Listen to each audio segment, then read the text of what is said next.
Folks, Black Star Network is here.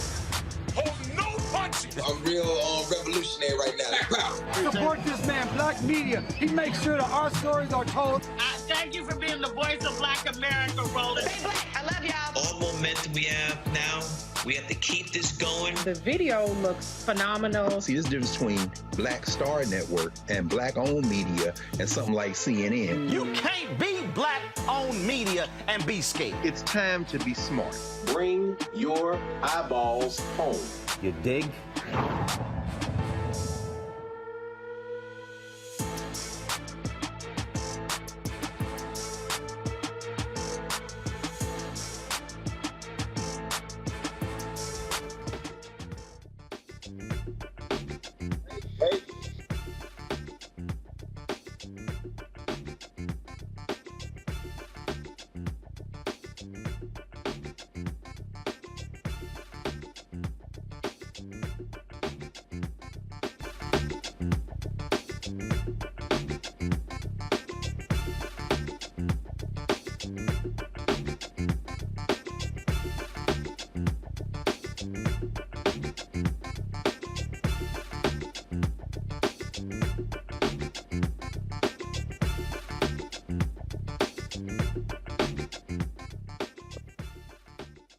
Thursday, September 8, 2022. Coming up on Roland Martin Unfiltered, live on the Black Star Network. Another black man in Columbus, Ohio is killed by police. What is going on in that particular city? We'll talk about that. Today, folks, we lost three individuals. Queen Elizabeth died. Why are people afraid to talk about colonialism, even with her passing? Longtime comedian Bernard Shaw passed away. Also, comedian David Arnold died yesterday at the age of 54. We'll discuss all three on today's show. Hundreds of law enforcement officers and military members are members of the Oath Keepers. Folks, we'll look at who some of these people are and break down what the ADL uncovered about these law enforcement folks in the Oath Keepers. Also, a Maryland woman whose child was handcuffed, a 5-year-old child was handcuffed. She's going to get $300,000. Also on today's show, a New York district attorney wants to throw out 400 cases that were handled by a corrupt cop. Also, a South Carolina state representative has some harsh words for her colleagues in that state. We'll show you what she had to say. And folks, again, we'll also, cover news of the day, give updates on what's happening in Jackson, Baltimore with their water issue. It is time to bring the funk. I'm Roland Martin Unfiltered of the Black Star Network. Let's go. He's got it. Whatever the miss, he's on it. Whatever it is, he's got the scoop, the fact, the find. And when it breaks, he's right on time. And it's rolling. Best believe he's knowing. Putting it down from sports to news to politics. With entertainment just for kicks, he's rolling. It's on go, roll, y'all. It's Roland Martin, rolling with Roland now. He's funk, he's fresh, he's real, the best. You know he's Roland Martin now.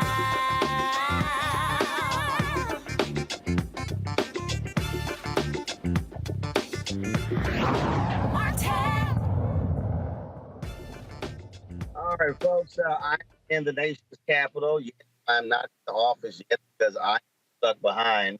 Looks like President Biden or Vice President Kamala Harris's motorcade. I think is the president's motorcade. So they've got locked up. So I've been waiting for the president's motorcade. So that's why I am coming live from the car. Hey, yeah. All right, folks. Let's talk about Columbus, Ohio, where a black man got killed by police, unarmed 20-year-old black man, shot and killed by cops on August 30th. The officer at Donovan Lewis home around 2 in the morning to arrest him on 3 separate charges: domestic violence, assault, and improper handling of a firearm. Now, folks, I want to warn you about this body cam video I'm about to show you because it is disturbing and can be triggering. And so what happened was Officer Ricky Anderson fired the fatal shot at him. Now, we couldn't find a picture of Anderson who has been on administrative leave since the shooting, but this is the body cam footage of the cops were entering the home, and this is what happened. Donovan Lewis. Yeah, there's somebody back there. That dog's gonna bite you if you don't come out.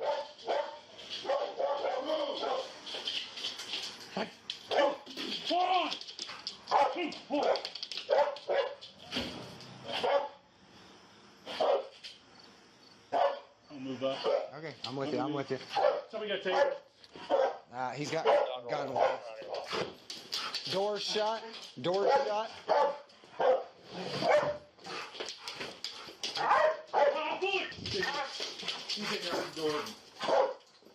Knocking him up. Here, I'm gonna lock him up and leave. Here. Ready, I'll get another car. Here. You want to watch them? I'm worried in the back. No. There's 2 windows. One with AC unit, the last one. We're gonna send that dog in. That's 43D 9190. Hands. Come in. Oh. 9190. He's got some in his hand. Some in his hand. Hands.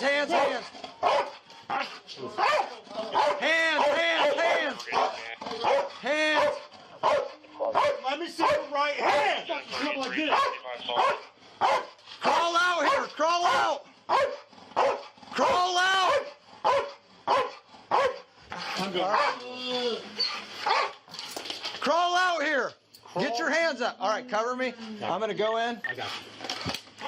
Hold on. I can come up like this. But I mean, I need cuffs. I'm out of cuffs. Hands behind your back. Do it now. Hands behind your back.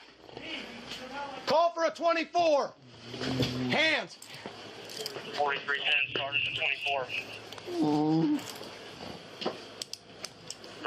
Get your hand behind. Stop resisting. He's pulling away. 104, Yes. we're on the 3. Stomach. okay. You we gotta near that? Yep. That's 43, what do you need a medic for? That's 43, we need a medic in here. Officer involved. No, the officer involved. All right. Glove up. Start rendering aid. Hey, Captain. Don't move, bud. I had gloves. I don't know where they went. There's 2 cars that are here. We have people that need detained. Let's get them out here. We need gloves. That's like, I'll take the scene. You just worry about everybody else. Pat him down. Make sure he's good. Move up to personal service over there for officer support. Copy. 9190, I'm officer support 2. I don't care. Let's get him to start rendering. Hold on, bud. Hold on, bud. All right. Let's get him out to the medic. You want to carry him out? Yep. Jack, grab his feet. You're all right, buddy. You're all right. We got that. We're coming out. Coming out. We're Watch coming out. out with them. We need those guys detained in there. Yep. Or in a car. 1-2. 1-2. I'm 2 Vic's off of that. Hold on. Hold on. Go. At a news, Donovan's mother and brother talked about the kind of person he was.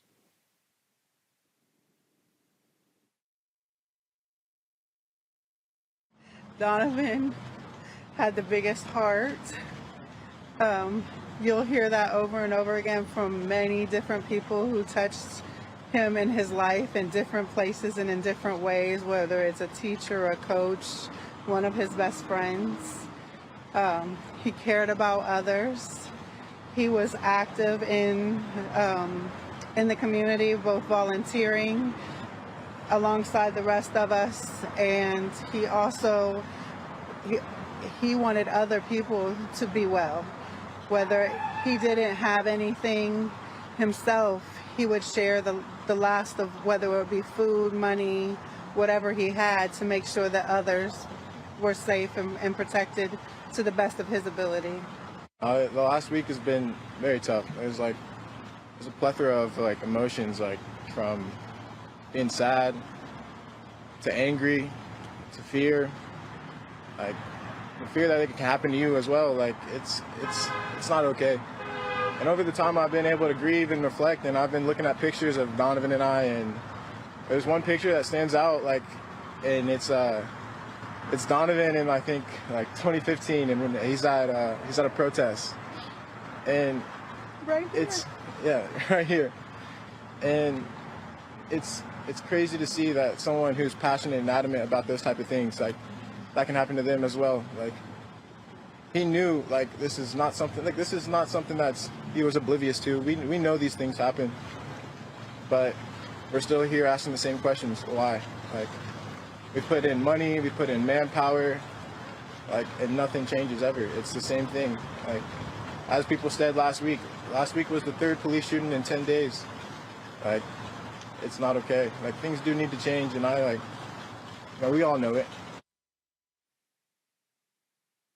Rex Elliott is the Lewis family attorney. He joins us right now from Columbus, Ohio. Rex, glad to have you on the show. This is what I always go back to. That is, how can police apprehend someone without having to shoot and kill them? Yeah, you break it out a little bit, but the reality is in this situation, there were so many things wrong, Roland, that had to happen for this 20-year-old kid to be shot and killed, unarmed kid to be shot and killed, serving warrants in the middle of the night on a misdemeanor charge. Even the alleged felony charge was a year old. There was no emergency for this in the middle of the night. They created a chaotic situation that deteriorated really quickly. And then at the end of the day, Roland, the reality is that police officer opened that door, and Donovan was trying to get out of bed in response to police commands. They were telling him to come out. He was getting out of bed, and he shot and killed him. And there's just no call for it whatsoever. And then after he was shot and killed, the manner in which they treated this kid, they treated him like a piece of meat. He should have been rendered aid immediately. They should have had EMT. They had a fire station right across the street. They could have had first responders there right away. Instead, they messed around. They accused him of resisting arrest when he couldn't even move, and they dragged him out of the house. It's just absolutely despicable what happened here. So, 2 o'clock in the morning. I don't understand that. You can't do that at 4 o'clock in the afternoon or 6 p.m. I don't get that.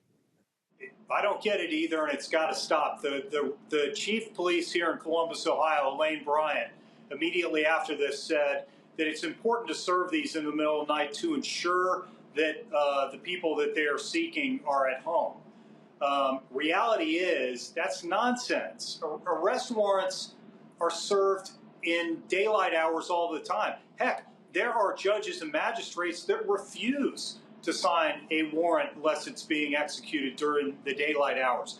There was no reason for this to happen in the middle of the night other than the fact that they knew that they were going into an underserved minority community, and it's my theory that their hope was that they'd find additional illegal activity there. There was no reason for it. Had this happened at 10 o'clock in the morning in the broad daylight, none of this would have happened. Or even do it at 9 p.m. I mean, if you're saying let's ensure someone's home, but the idea 2 a.m., and we could talk about the cases out of Minneapolis, we could talk about cases all over the place. Individuals are sleeping and they pull the covers up. Cops say, oh, we saw a flash. It ended up being a cell phone. If you wake somebody up, the natural instinct, if somebody busts in and I'm dead asleep, I got 2 cell phones right next to my bed. My phones stay right next to me. If cats bust in, my natural inclination is to grab my phone and call the cops. 100%. And think about this 20-year-old kid, too, who, by the way, was a social activist here in Columbus. He was protesting a police shooting in 2015. He was passionate about these types of issues. And here you have a 20-year-old black kid in an underserved community who is woken up in the middle of the night, 2:30 in the morning, with dogs bearing down on his room, multiple police officers with weapons. He's behind that door. He's sound asleep. He wakes up at some point. It's one of two things. They either rouse him out of his sleep, you know, he looks confused in the video, or they get him up a little earlier because he hears the dog barking and the kid's terrified behind that door because the kid knows what happens to black kids in America these days. He's heard the stories. He's seen the stories. I think you're 100% right. Even at 9 p.m., something like this doesn't happen. So what were the actual charges? What were they for? Yeah, again, you're breaking out a little bit, but you know the charges here. What were they for? I'm sorry, you broke out. The charges. Yes, the charges that they were there for, allegedly, we know of, was a misdemeanor domestic violence, which was misdemeanor. It was not a serious charge at all, and it was disputed. The other was allegedly a gun charge from a year earlier, where Donovan was in the car with some other passengers. Police pulled the car over. Everybody else in the car took off, and Donovan stayed at the scene like he was taught to do. A gun was found in the car, and he was charged with possession of a firearm. It wasn't even his. None of these allegations obviously have been proven. That allegation, even the gun charge, was a year old. There was no danger whatsoever. No reason, no exigent circumstance, no emergency to serve this warrant at 2:30 in the morning and literally create the chaotic situation that occurred inside that apartment. That is absolutely unbelievable. Rex Elliott, we appreciate you what happened. Thank you very much for your time, Roland. You're doing great work. Thank you. I appreciate it. Thanks a lot. Folks, I'm going to bring my panel, Erica Savage with the Reframe Grant, Cobra Black, Dr. Greg Carr, Department of Afro-American Studies. Now, Erica, we go through this over and over and over again. We had the mayor of Columbus on, so we had Columbus has a problem. Columbus has a problem with police, and it just continues. It continues over and over and over again.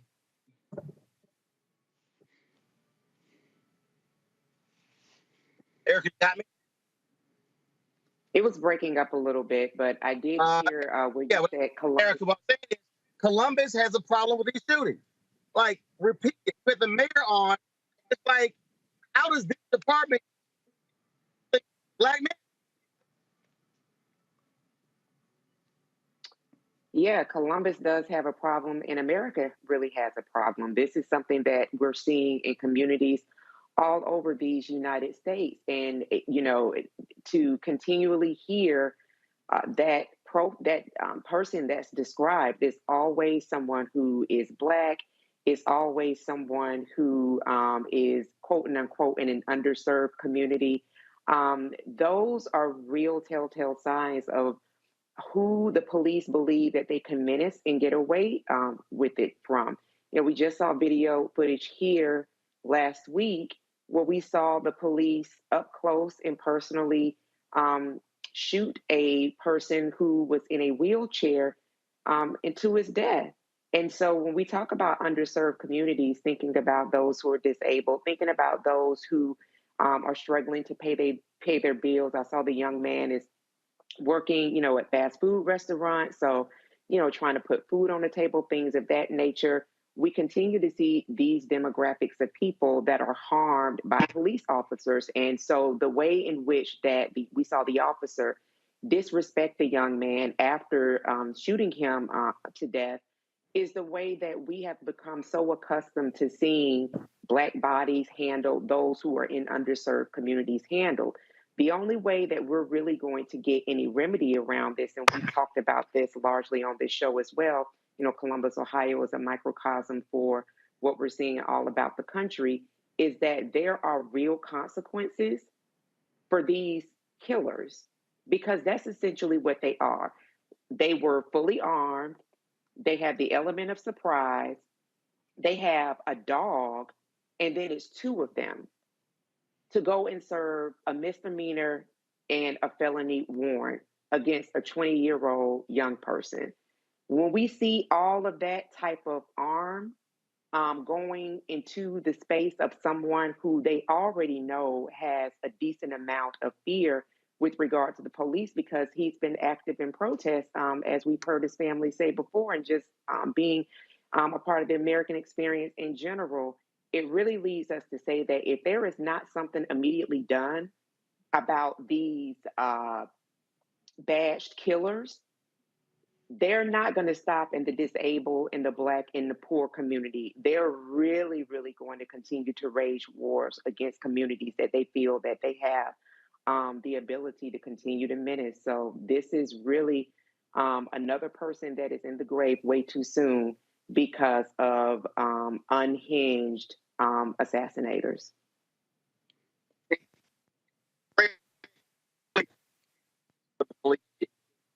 Oh.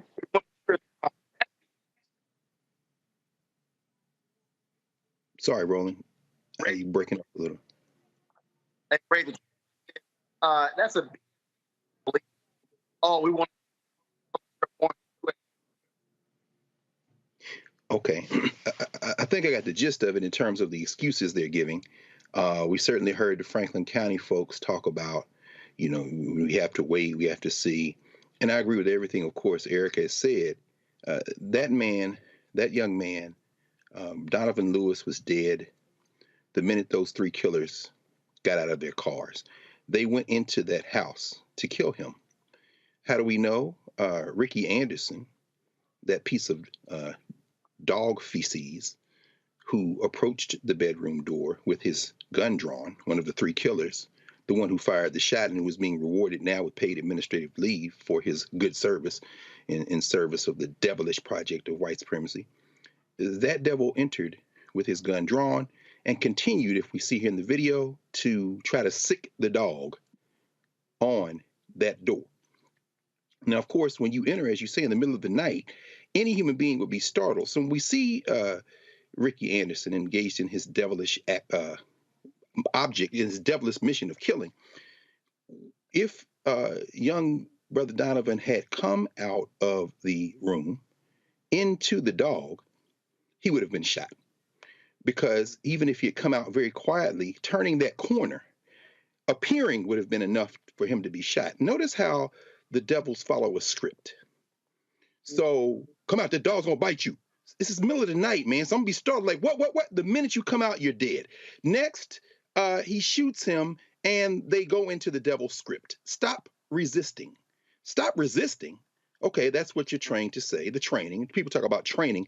Okay, all the people talking about diversity, equity, inclusion, anti-racism. Okay, it's time for you to be quiet right now and pay attention to the devil script of murder that we just heard. Stop resisting.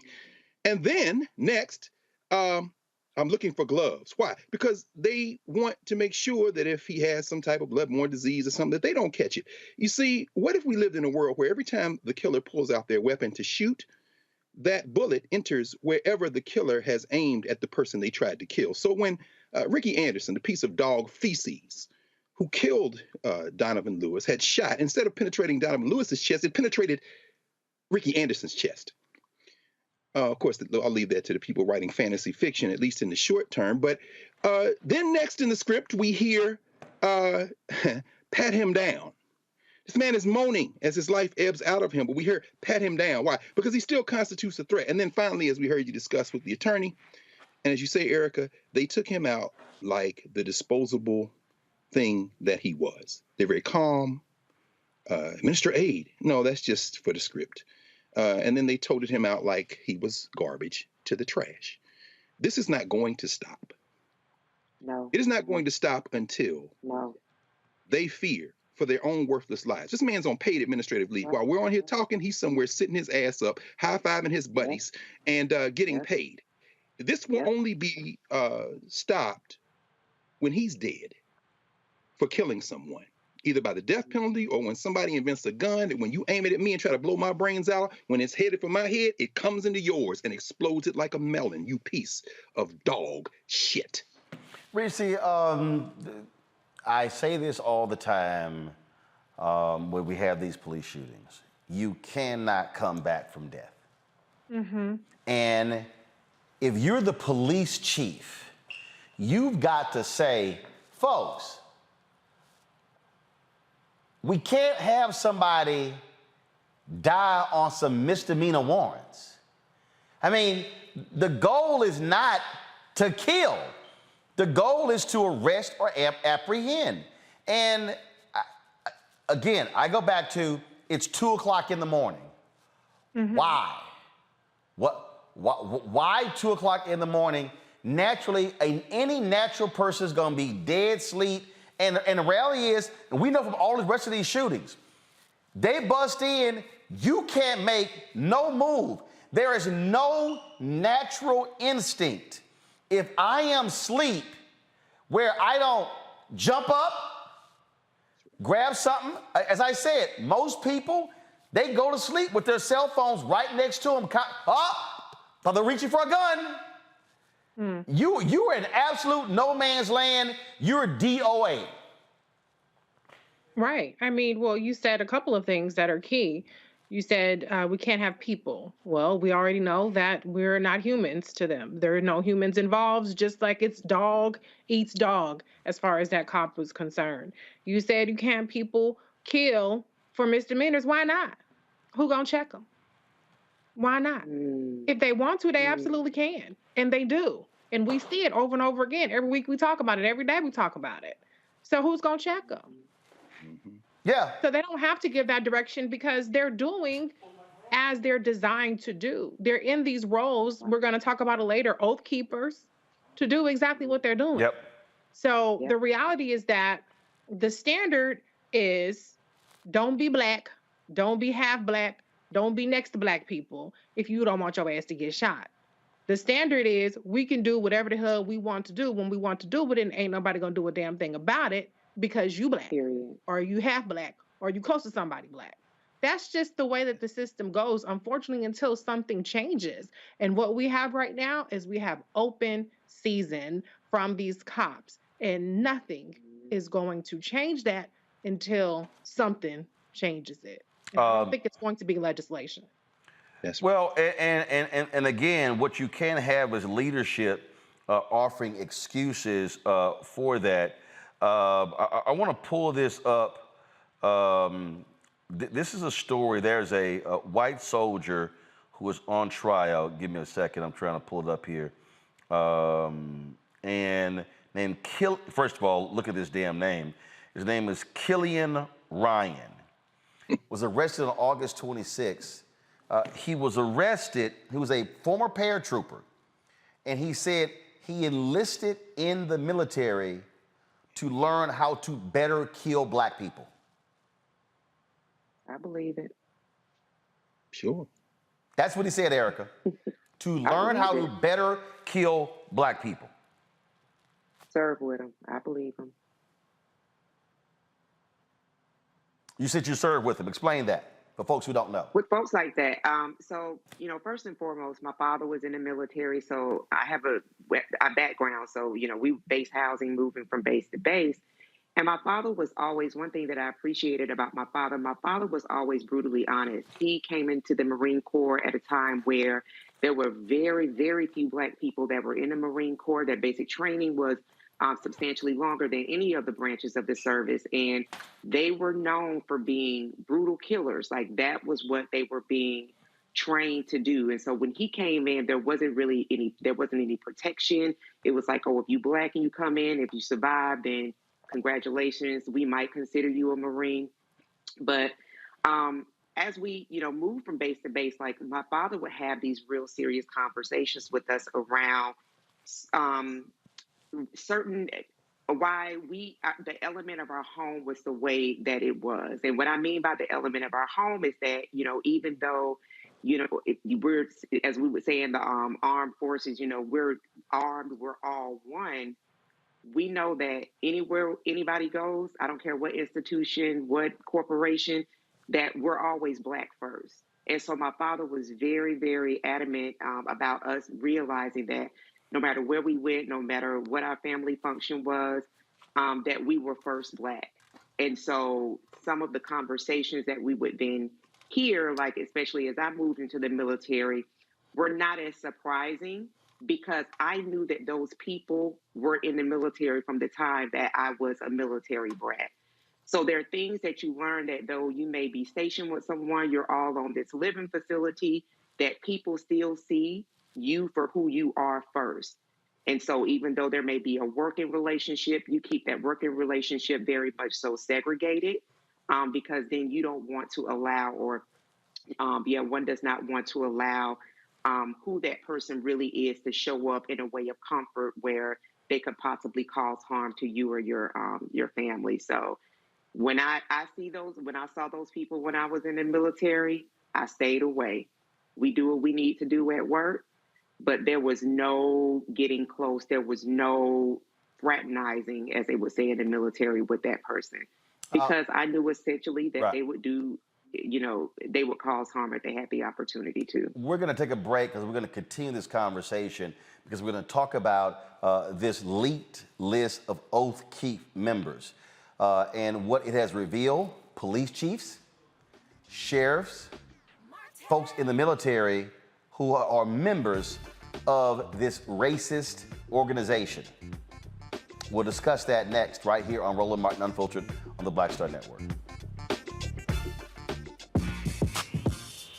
When we invest in ourselves, our glow, our vision, our vibe, we all shine. Together, we are black beyond measure. Can you believe the nerve of these Republicans? They only want to block progress for our community. They talk about cutting Medicare and Social Security. They played politics with veterans' health care. They voted against the George Floyd Justice and Policing Act and funding for our HBCUs, and against lowering prescription drug costs for our seniors. These Republicans keep trying hard to stand in the way, but President Biden, Vice President Harris, and Democrats won't let them. They are delivering for us. The Democratic National Committee is responsible for the content of this advertising. When we invest in ourselves, we all shine. Together, we are black beyond measure. Hatred on the streets, a horrific scene, a white nationalist rally that descended into deadly violence. White people are losing their damn minds. As an angry pro-Trump mob storms the U.S. Capitol, we've seen shooting. We're about to see the rise of what I call white minority resistance.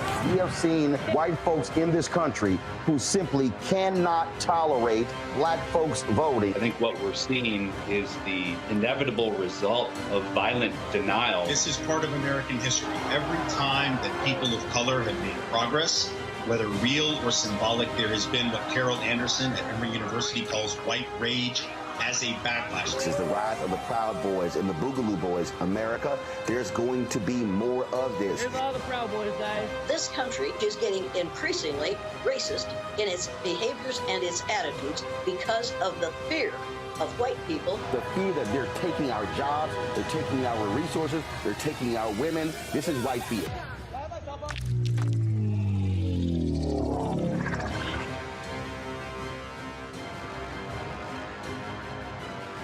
Pull up a chair, take your seat at the Black Tape with me, Dr. Greg Carr, here on the Black Star Network.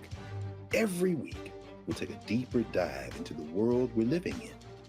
Join the conversation only on the Black Star Network.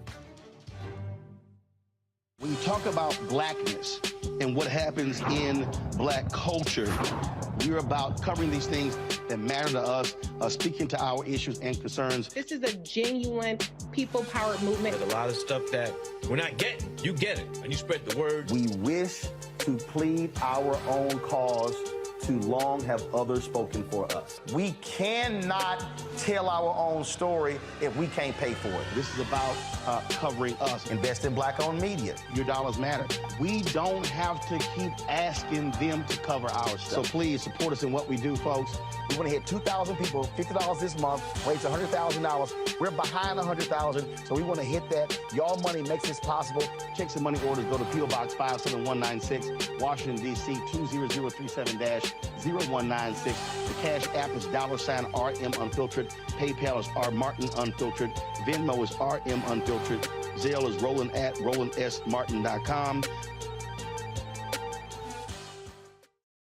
Hey everybody, it's your girl Lunel. So what's up? This is your boy Earthquake. Hi, I'm Chaley Rose, and you're watching Roland Martin Unfiltered.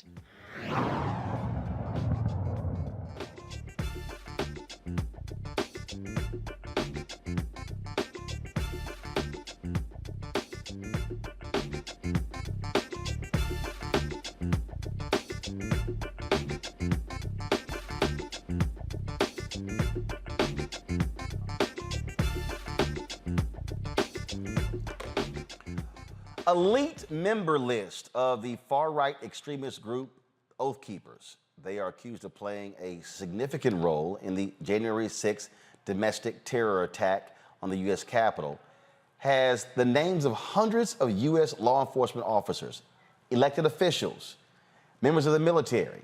When we talk about law enforcement, folks, we're talking about sheriffs, police chiefs, and others. The Anti-Defamation League's Center on Extremism sifted through more than 38,000 names on the elite Oath Keepers membership list and identified more than 370 people it believes currently work in law enforcement agencies, more than 100 who are presently members of the U.S. military, and about 80 who are running or serve in public office.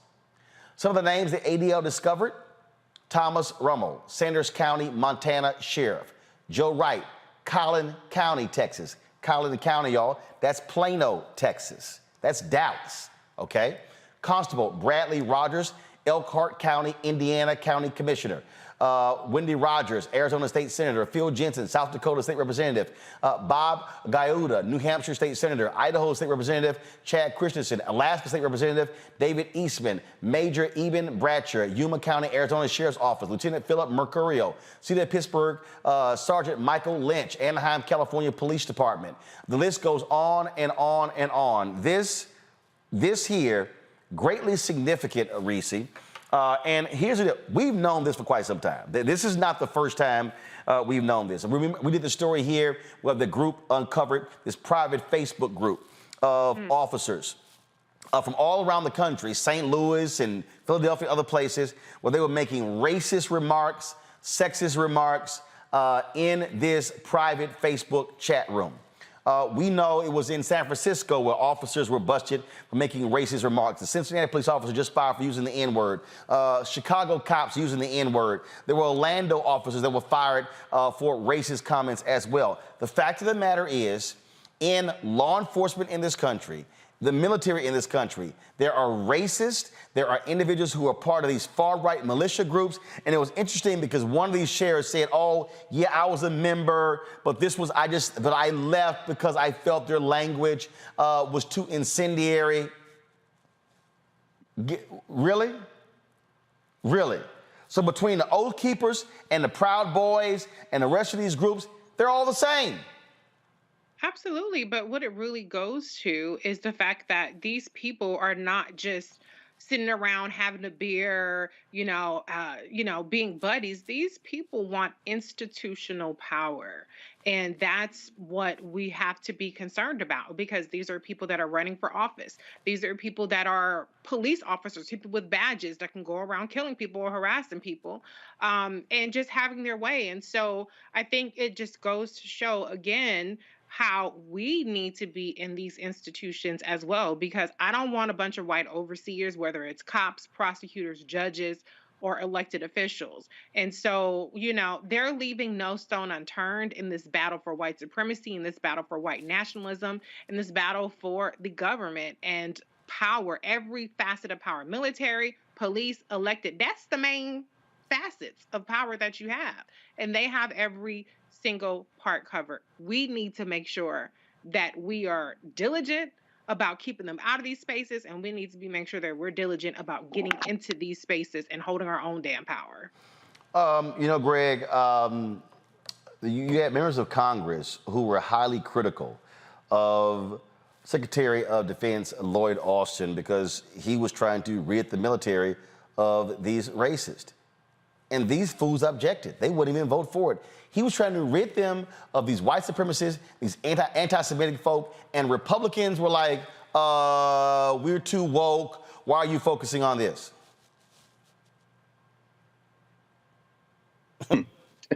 Really? So that tells you right there who today's Republican Party sides with. Yeah, and unfortunately, today's Democratic Party, too.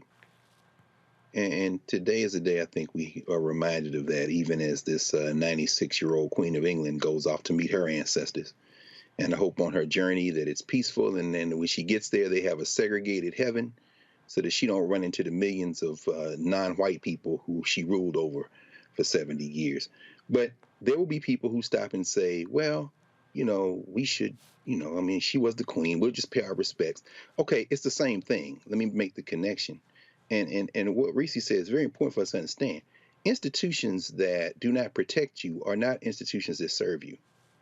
When I say the Democratic Party, too, I don't mean the Democratic Party is like the white nationalist party. What I mean is, unless you're going to take action against white nationalism, you are supporting soft white nationalism.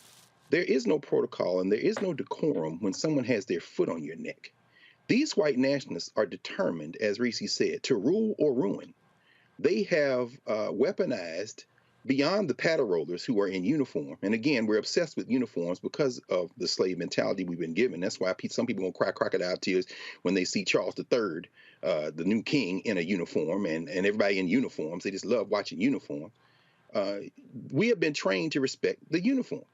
Well, we should have no respect for the uniform. And that includes people who ostensibly say they are on our side, who do not take action and break the back of white nationalism. Now, these Oath Keepers, we heard the sheriff there in Chesterfield County, Virginia, Sheriff Stewart, evoke First Amendment rights. They have First Amendment rights. Understand the strategy now is to use the First Amendment to weaponize every white nationalist in the country. This is why they say, I'm not giving you a cake if you gay. This is why they say, I get to come out and scream in your face and spit in your face, and you can't do anything about it. Take it back to Reconstruction and the Cruikshank case, when they murdered black people in Louisiana and then said, well, it wasn't really race. It was them in a political assembly.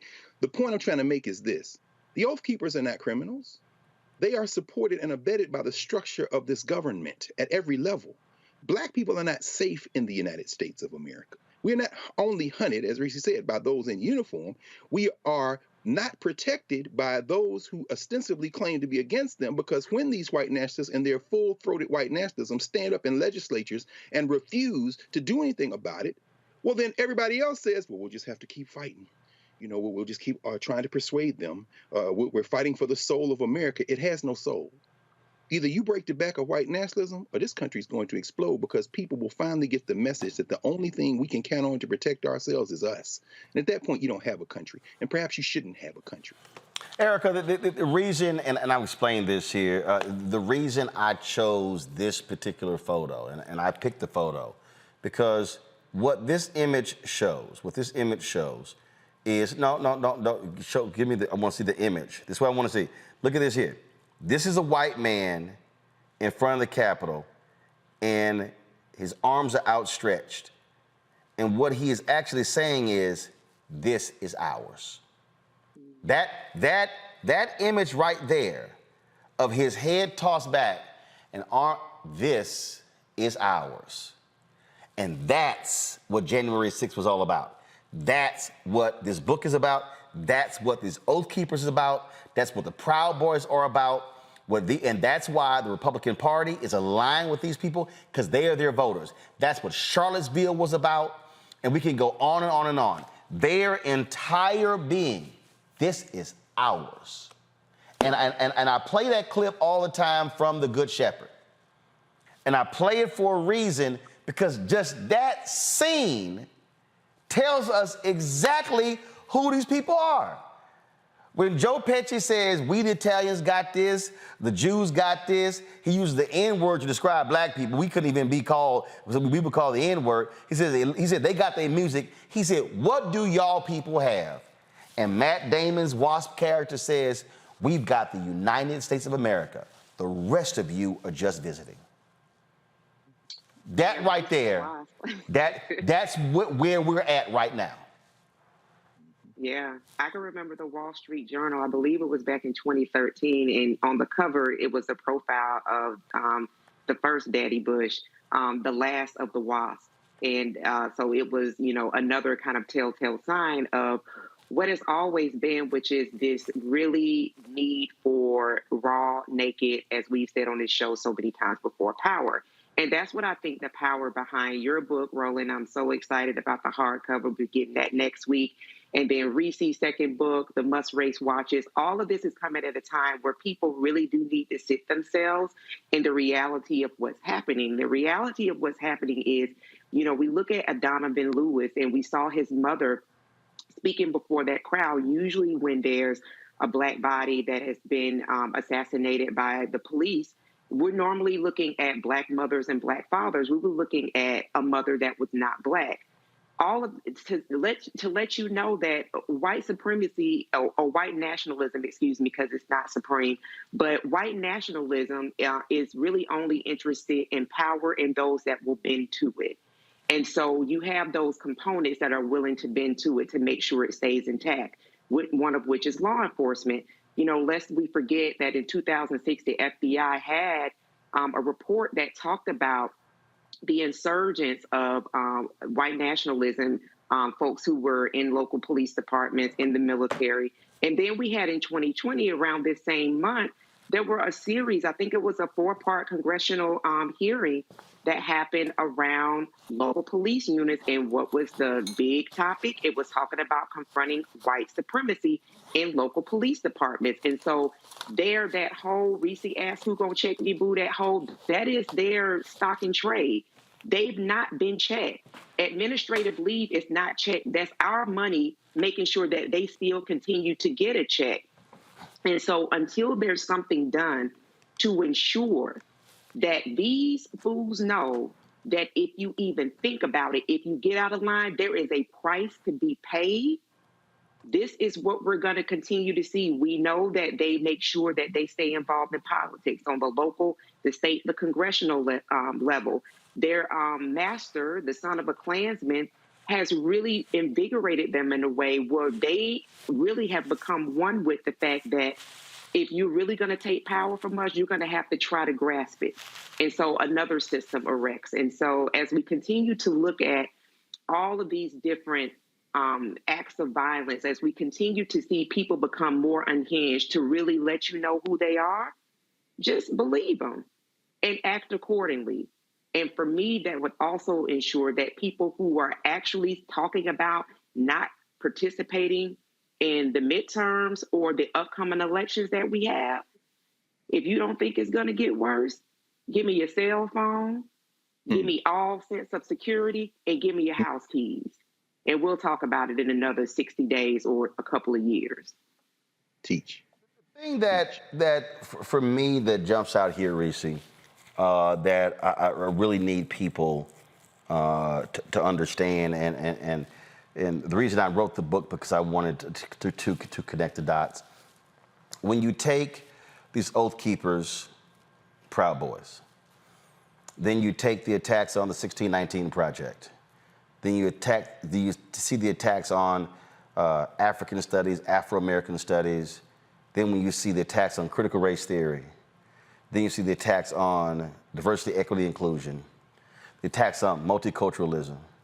Now how the right attaches woke or wokeism to everything. They can't even define what the hell woke is. But again, what they want to do is they want to characterize anything non-white as a threat to America. There was a poll that was done. It shows that a significant number of white Americans, Republicans, believe that discrimination against whites is equal or greater than that of African Americans. And that literally, and I saw this.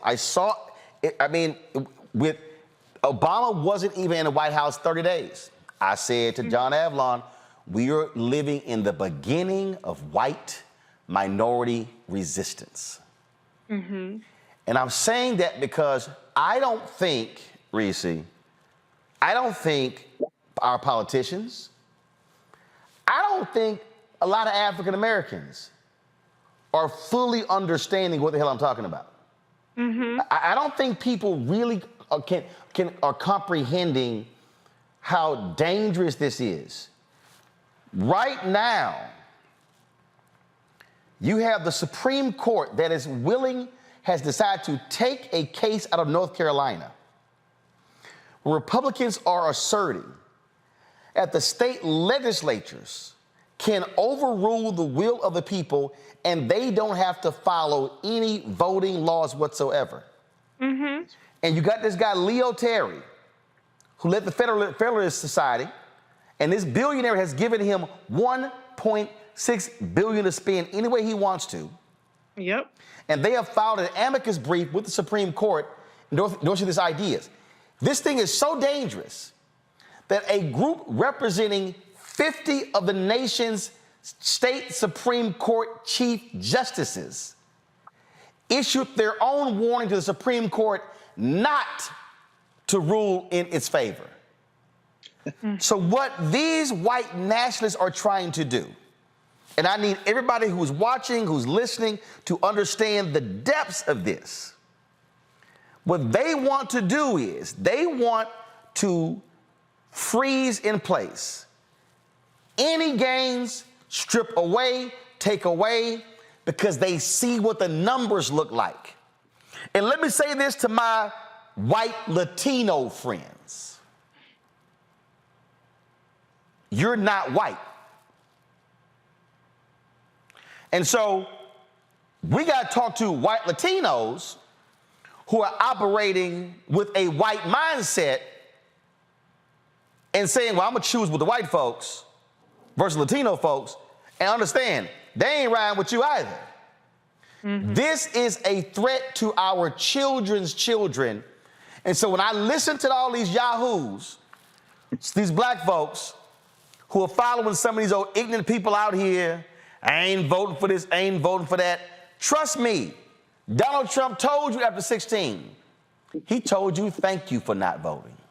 Mm-hmm. Because what they want to put in power, they are going to do. Yeah. And if we don't participate, we just making their job easier. And folks then gonna realize, oh hell, what did I do? Right. And now it's too late. Right. I mean, this might be the last election where across the country, we have national citizenship, where we have state citizenship even. I mean, if you look at the state of women now, there's no national citizenship for women in this country because depending on where you live, you have a different set of rights. So that's the end of American citizenship for women. In Texas, you cannot get an abortion for any reason except for saving the life of a mother. But you have people like Doug Mastriano in Pennsylvania who want to eliminate even an exception for the life of a mother. Same with Herschel Walker in Georgia. Same with Marco Rubio in Florida. So they're not done yet. They're playing for keeps, and they are tackling every single issue. They're tackling defunding public education. They're tackling stripping you of your health care. They're tackling women's reproductive rights, which is birth control is next. They're tackling the citizenship of the LGBTQ community. But a part of that is also tackling consensual sex between adults who are not trying, who are having sex without the purpose of reproduction.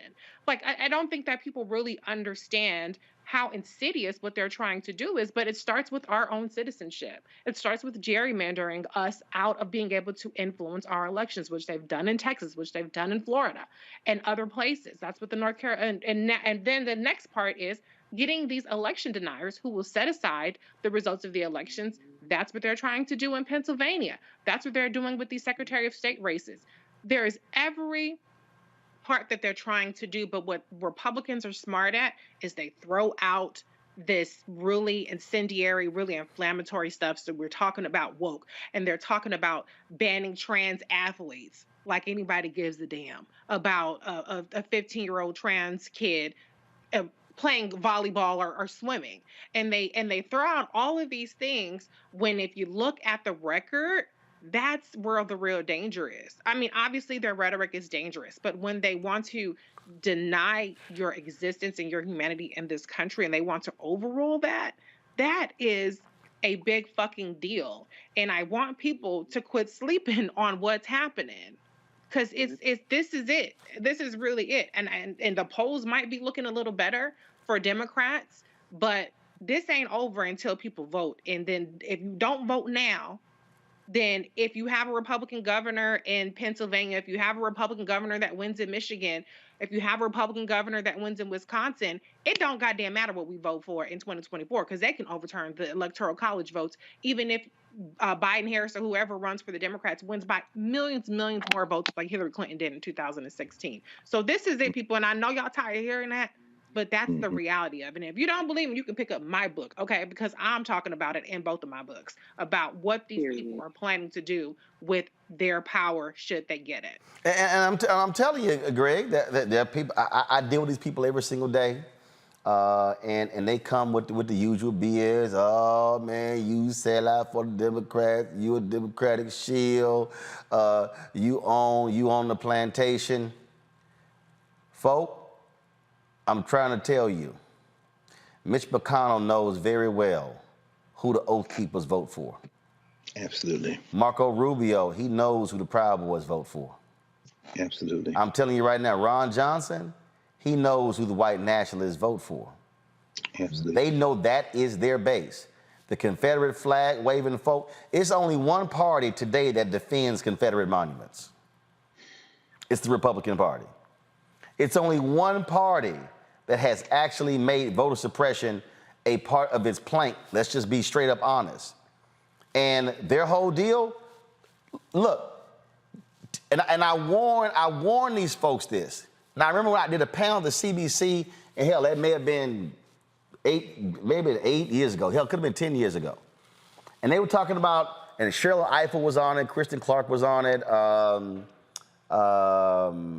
Actually, I think he's now in the cabinet, the Biden cabinet.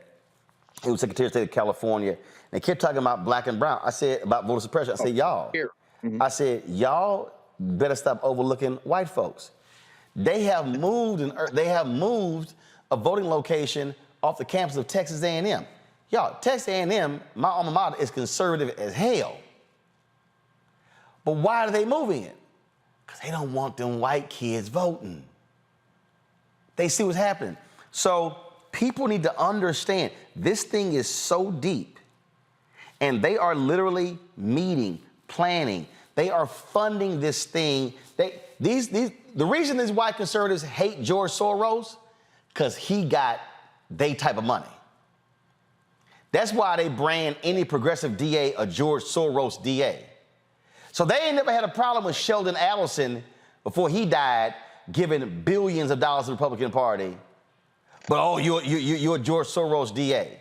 Well, I dare say wear it with pride.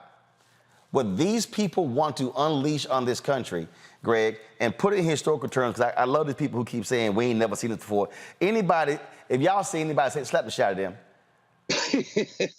Because if anybody says we've never seen this before, that's proving to me somebody who ain't never, ever read history. This is nothing different than the period after Reconstruction, after the Great Compromise of 1877, after they crushed that movement in North Carolina between the broke white folks and the freed slaves. That's what this all is. This is history repeating itself because they are afraid of what happens when we truly get freedom. Absolutely, Roland. And that applies to anyone who is looking for freedom. Again, and for folks who might think, oh, this is your shields for the Democratic Party, listen very carefully. In fact, if you're not already subscribed to the Black Star Network, please do that.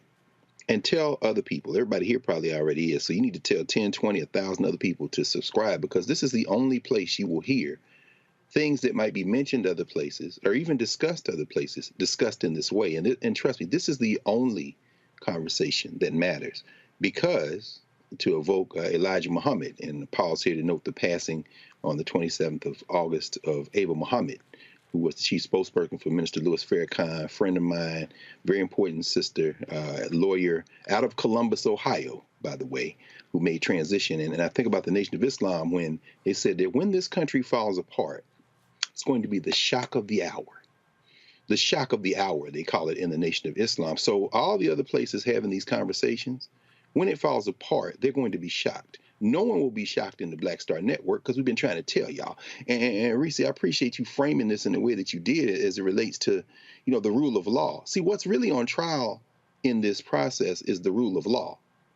It isn't a matter of whether we will survive, but it's a matter of who will survive in America, to quote Gil Scott-Heron.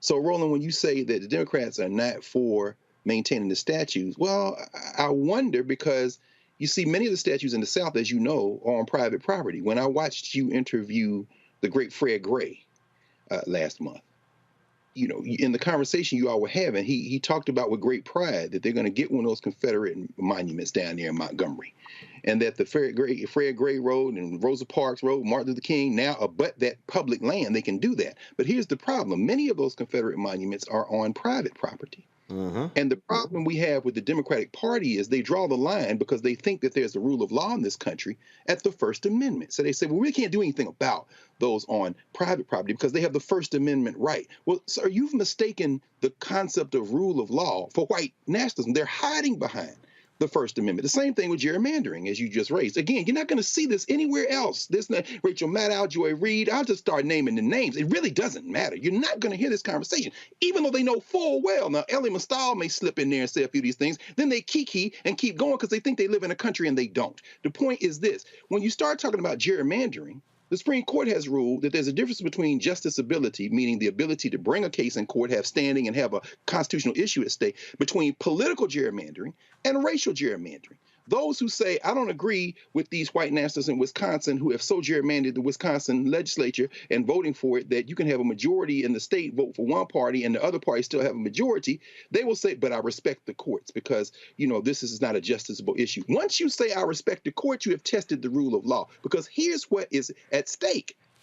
When the white nationalists are in power, as you have said, Roland, as you have written, they don't have a rule of law. Their rule is rule or ruin. So Judge Eileen Cannon, that fool down there, 41 years old, that Trump put on the bench in the Southern District of Florida, she has issued a ruling saying that I don't care about no Department of Justice. I don't care about no Federal Bureau of Investigation. All I know is I'm going to stand between the rule of law and my master who appointed me on the recommendation of Marco Rubio, Donald Trump. And I'm going to say there should be a special master appointed to do something that is unprecedented in the history of federal investigations of criminals like Donald Trump, to go back through the documents and figure out how I can save my master. Now, all of the lawyers, including that criminal Bill Barr, who was the attorney general carrying out this foolishness when he was in power, have come out screaming bloody murder about Judge Cannon's rule. But she's a 41-year-old, as you mentioned, pointed on the bench, came through the Federal Society in 2004 when she was at Duke University Law School, and is now on the bench making up the law. There is no rule of law, finally.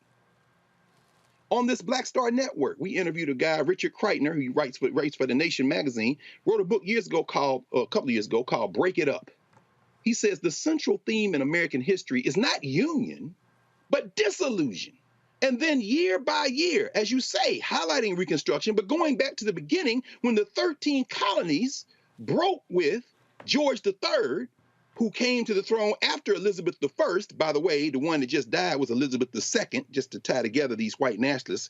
And then the guy who's on the throne now, Charles III, his predecessor, Charles II, was the one that signed all the warrants that brought us ass over here to speak English. But at any rate, those 13 colonies broke with Great Britain, and that was the only thing they agreed on. When the minute they started the United States, the New Englanders wanted to get away. The South wanted to get away. And then he follows it through the history of the United States. George Washington, when he left office, he was terrified. He said, because once we push west of the Alleghenies, all those places are going to create their own country. You get to the Civil War, South Carolina left because they had been trying to leave since the beginning. And the only thing kept this thing stitched together are people who look like you and me, because we were in enslavement. And the minute we saw a crack and a chance to advance our interests and got a few guns, we ended the damn Civil War because the South was looking on the verge of winning. Remember, they didn't have to conquer New York. They just had to keep the North out of the South. And Gettysburg is in Pennsylvania. It is not in Georgia. The point is the South was on the verge of winning the war. And winning for them looked like secession. And then they were going to link to Mexico, link to Latin America, and create a whole new confederacy. My point is this. From that moment, Reconstruction, to where we are right now,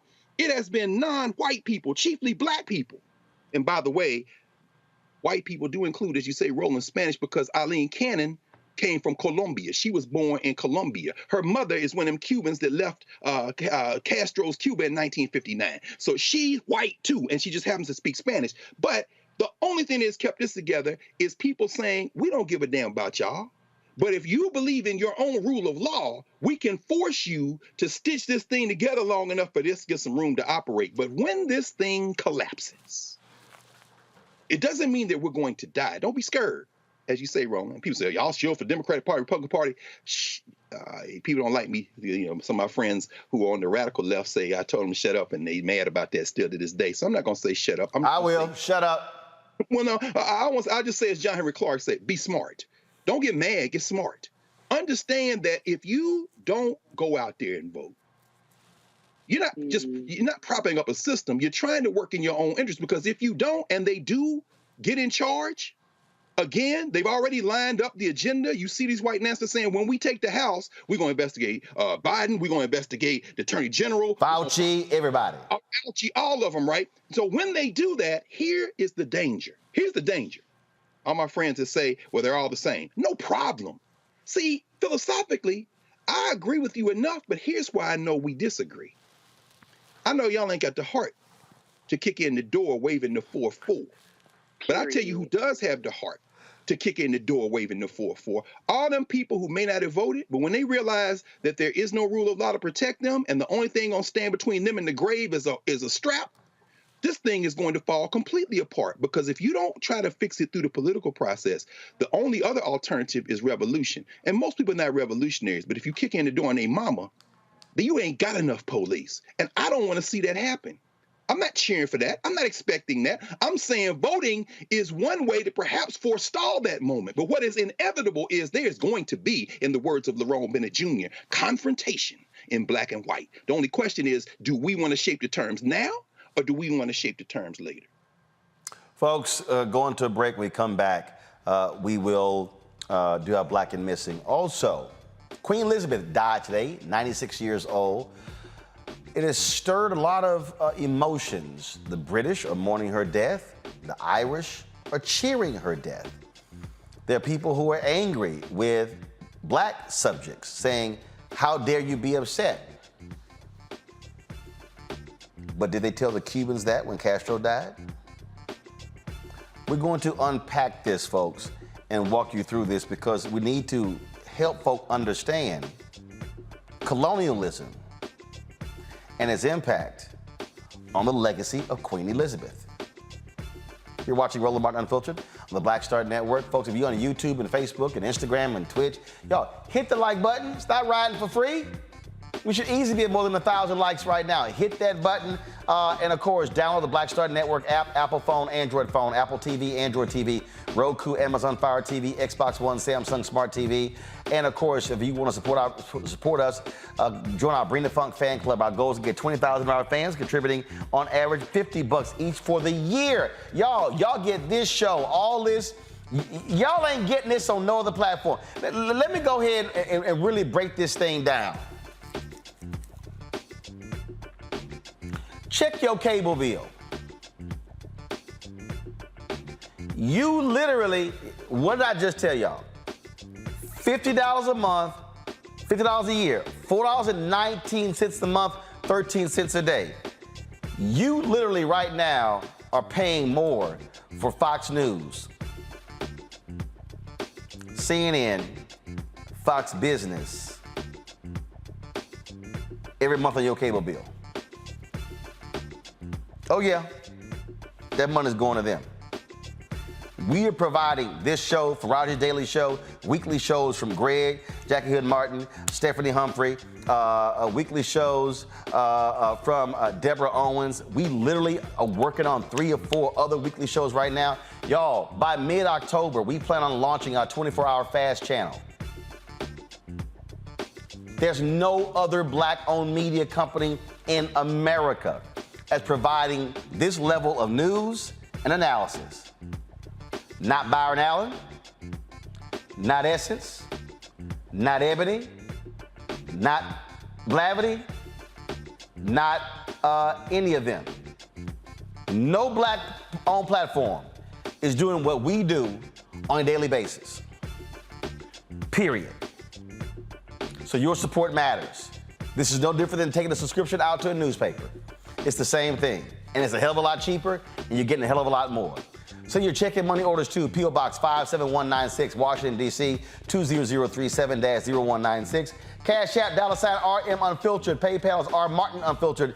Venmo is RM Unfiltered. Zelle is Roland at RolandSMartin.com. Roland at RolandMartinUnfiltered.com. We'll be right back.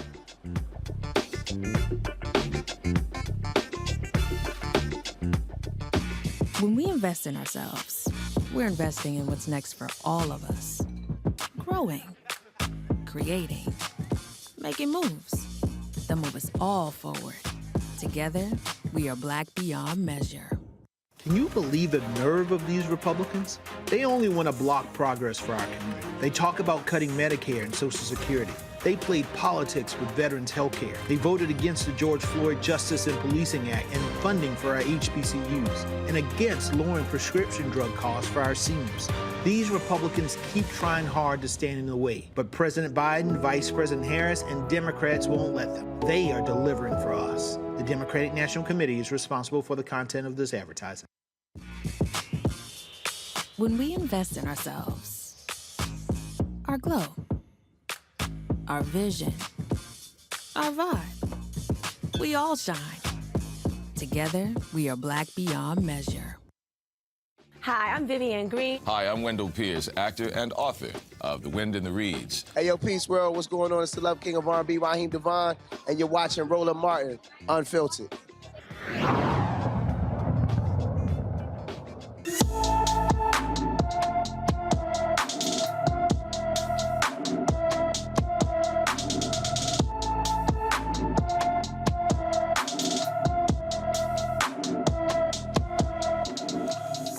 Jamari Robertson is missing from Austin, Texas. The 15-year-old was last seen on August 30th. He's 5 feet 7 inches tall, weighs 140 pounds, with brown hair and brown eyes. Any more information about Jamari Robertson should call the Austin Police Department, 512-974-2000, 512-974-2000. Folks, this afternoon, news came out of the UK that Queen Elizabeth, who has reigned as the head of the monarch for the last 70 years, has died at the age of 96. This morning, British doctors said they were concerned about her health. Her family rushed to her side. She passed away at her summer home there in Scotland. It has unleashed a wave of mourning there in Britain for the head of the monarch. You've had sporting events that have been canceled as a result of her death. The NFL has announced there's going to be a moment of silence before their games kick off this Sunday as well. And you have had a lot of people talking about her impact, leading the Commonwealth, leading this massive colonialism for 70 years. But there's been another conversation going on that's been taking place around the world, and that is, how do you then assess her legacy? Do we only focus on what some consider to be the good, as opposed to looking at it in its totality? If you look at something that's called #Irish Twitter, you will see how they are reacting. In fact, there was this video here that was dropped. Someone, when the announcement was made, you should turn the audio up. They were cheering Lizzie's in a box.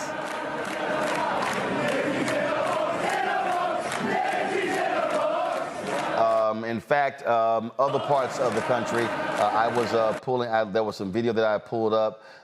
This was a scene outside of another area there in Ireland.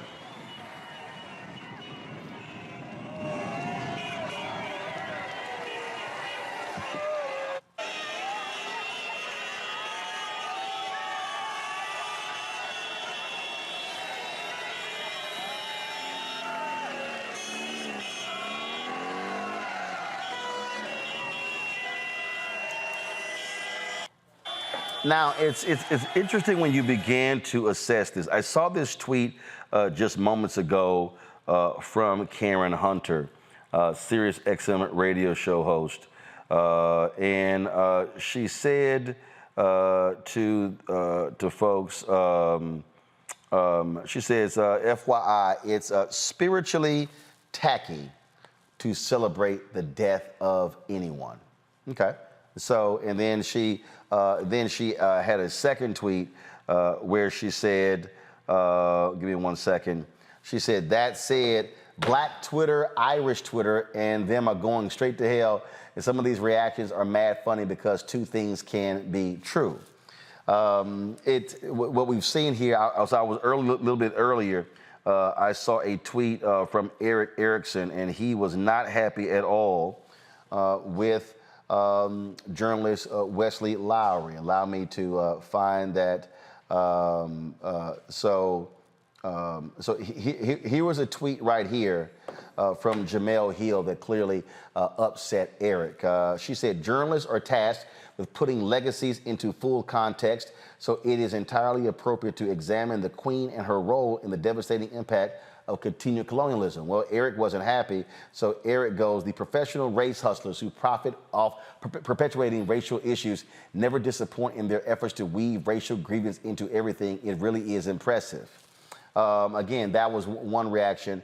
I saw another one where he was, again, upset with something that Wesley Lowery had tweeted. And again, these reactions have been really interesting as you've seen people get mad and upset with these responses. Now, then you have this response here by this sister Uju Anya. She apparently is a professor somewhere. She just eviscerated the Queen. She said, I heard the chief monarch of a thieving, raping, genocidal empire is finally dying. May her pain be excruciating.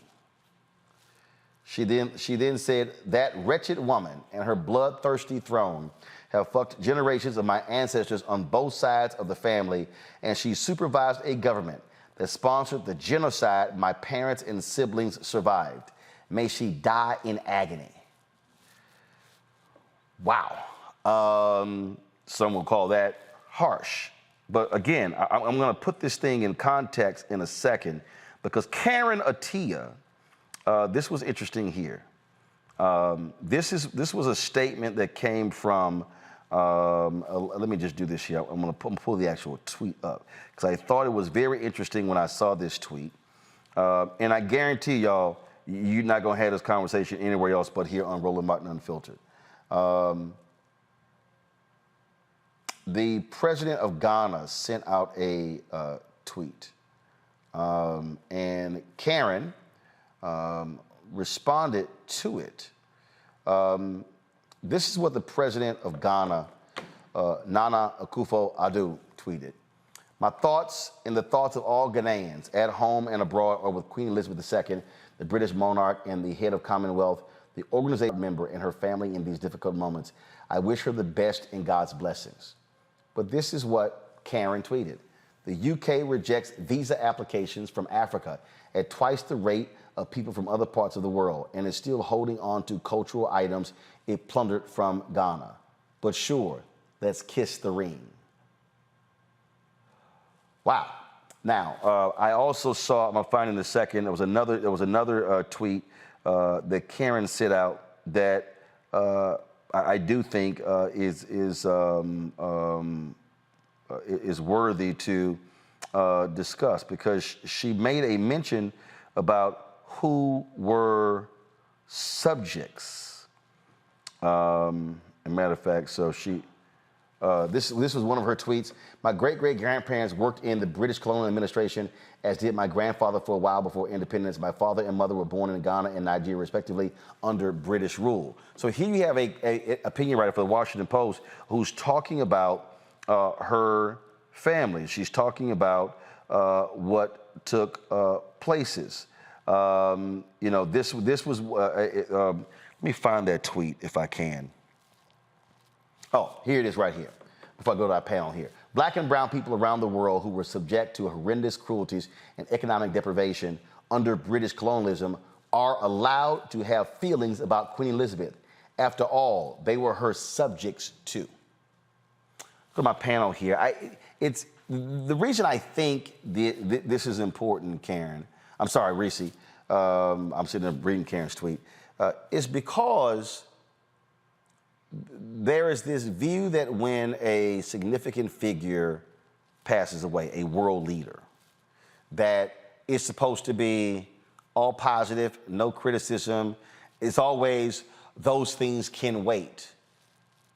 But I showed the reaction of the Irish. Please tell me what is the difference between how the Irish reacting to the death of Queen Elizabeth is different than how in Little Havana in Miami, they celebrated honking horns, firing guns, having parades when Castro died. Mm-hmm. I mean, there is no difference, really. And, you know, I mean, listen, I'm not the historian here. I believe that to Dr. Card, you. But I'm not in the business of policing Black people in particular, their reactions to anything. I think people are completely justified in how they feel. I think if some people want to celebrate, that's on them. I'm not going to, you know, indict them for that either. But the reality is she's had, you know, she was queen for 70 years. Is it possible to fall in love with your home? All right.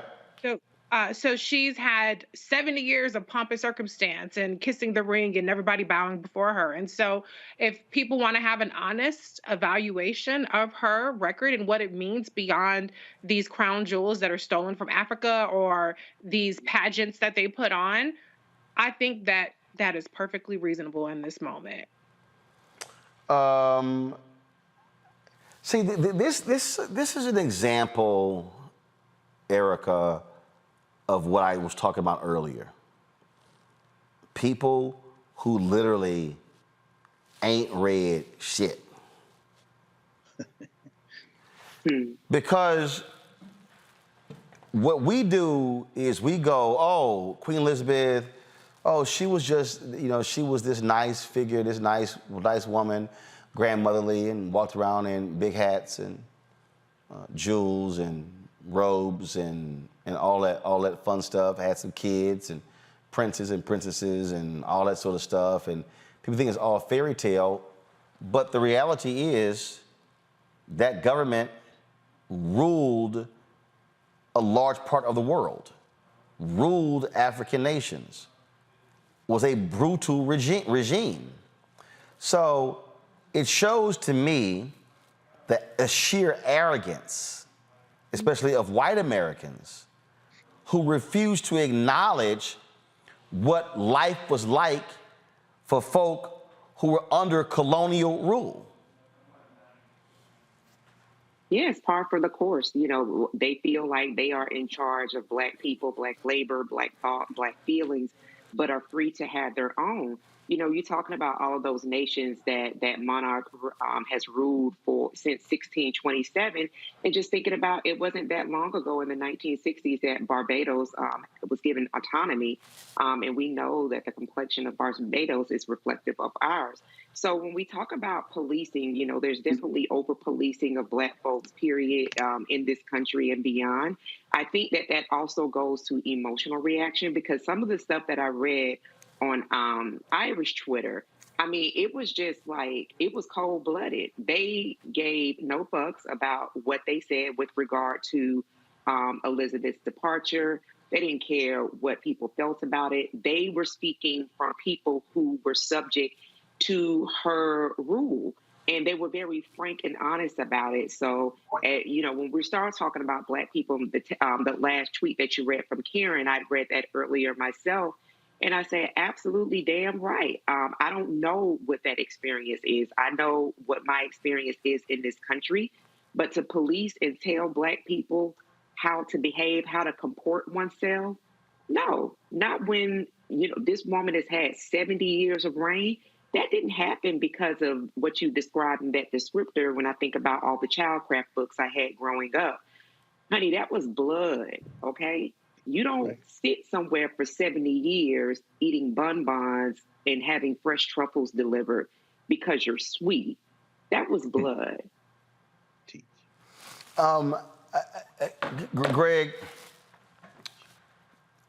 it is hard for people to do two things at one time. The reality is there are positives and there are negatives. But this notion that somehow we can't even discuss what some consider to be negative.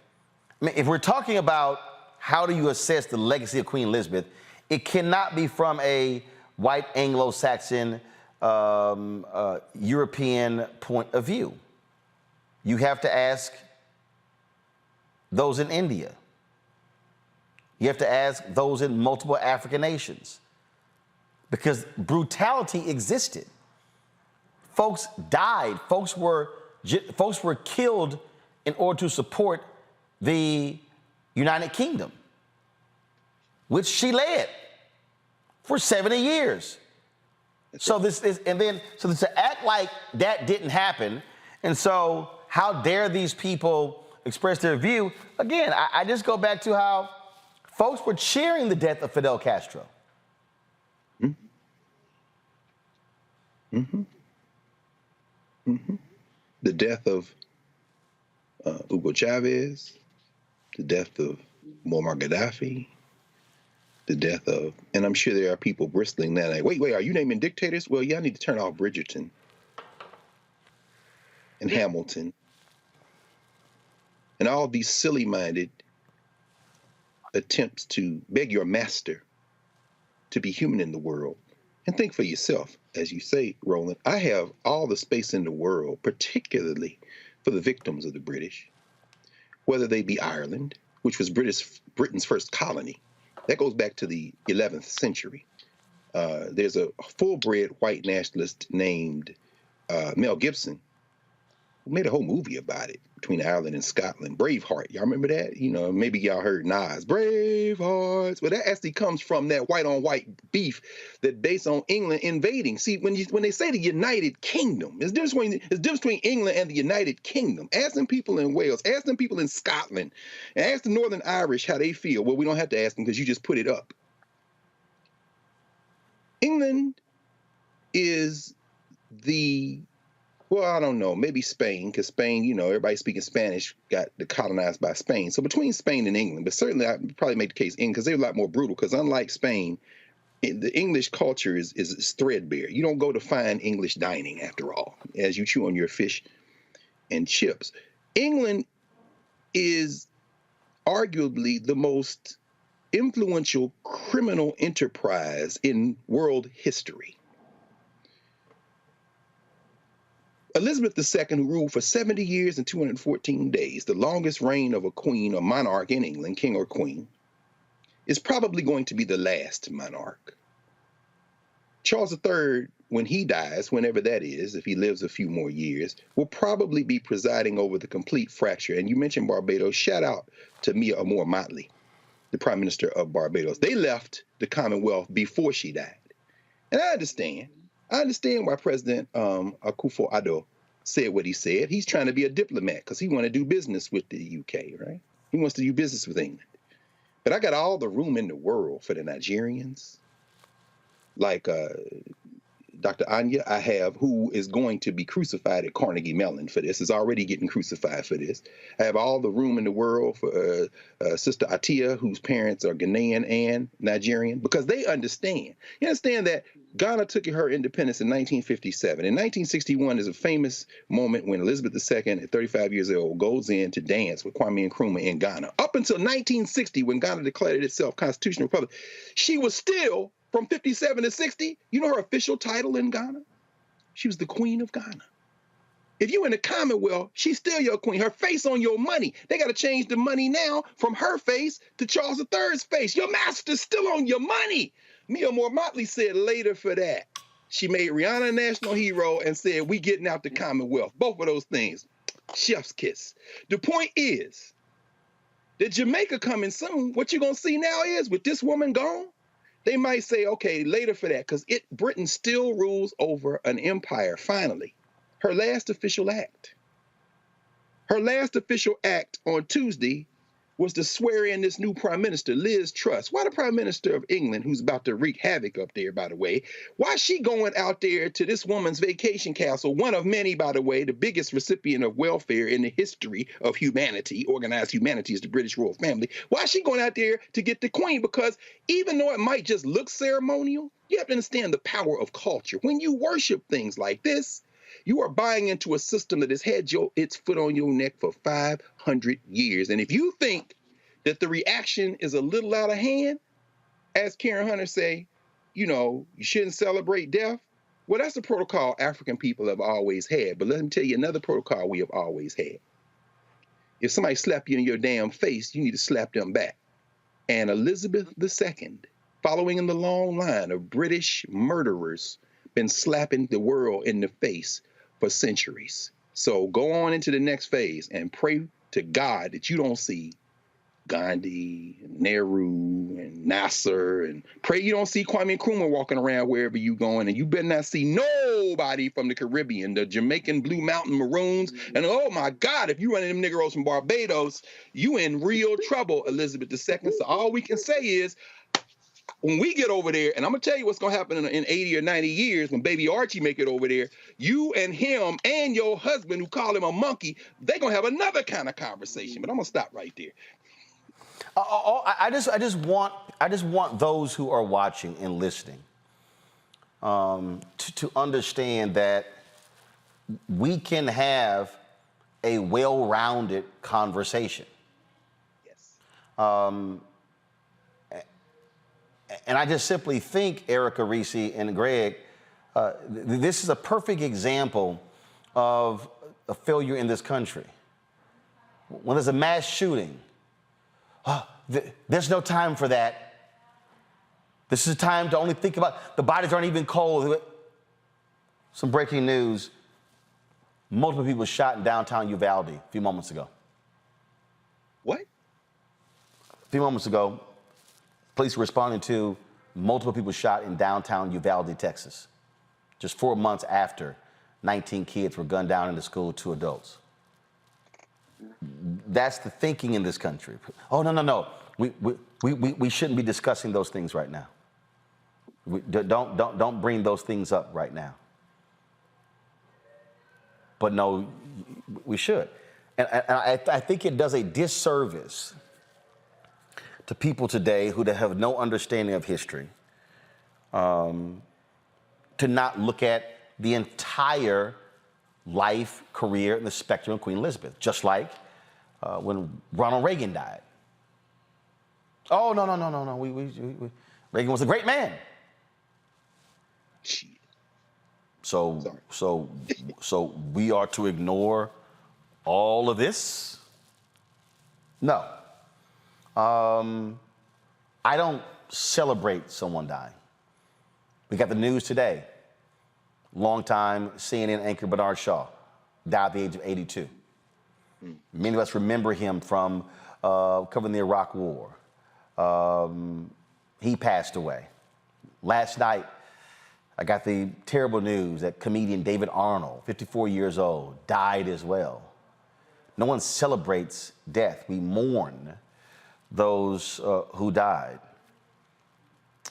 People are mourning Bernard Shaw, but guess what? Bernard Shaw gave an interview with NPR where he said he missed a lot of things in his family because of things that he was covering, and he said it wasn't worth it. So think about it. People are honoring the journalism of Bernard Shaw, but Bernard Shaw said himself, of all things that he missed, it wasn't worth it. So I just want people to have... You knew him. Why did he say that? Why do you think he said that? Roland? Easy. I think because when you are... Look, as you get older, you reflect on what you missed. Birthdays. Your memories... Mike Wallace was fired from CBS. He was fired. He made a comment. He said, F you to the new executive producer. He could do that with the previous EP, his old friend, Don. Not the new one. Mike Wallace was fired. All the awards, all the accolades, he was fired. Stuck him in a downstairs office, play out his contract. Mike Wallace died in a nursing home of dementia. They put his awards on the walls, hoping he would remember. None of that. I think Bernard Shaw made that comment because he gave up a lot to go cover these things worldwide. And when you get to the end of your life, you actually wish you had more time with your family. Ed Gordon posted this about, and it's very interesting because David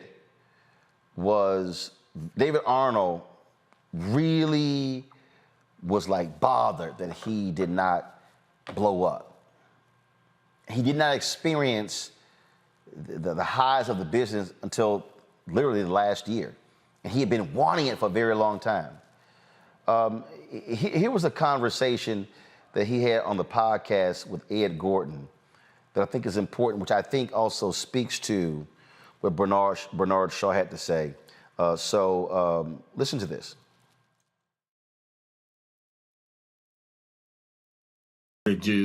Yeah.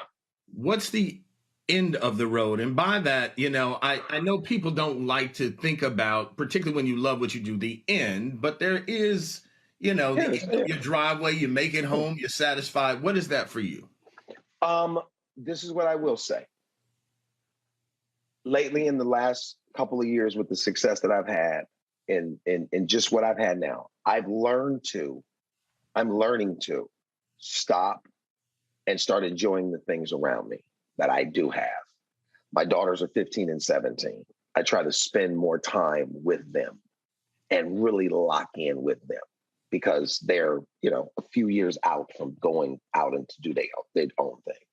Spend more time in locking in with my wife, trying to do things that I enjoy, right? Because I'm still going to do a sitcom. I'm going to do that. I know that's going to come my way. I don't know how long I'm going to do it, but I know I'm going to do it.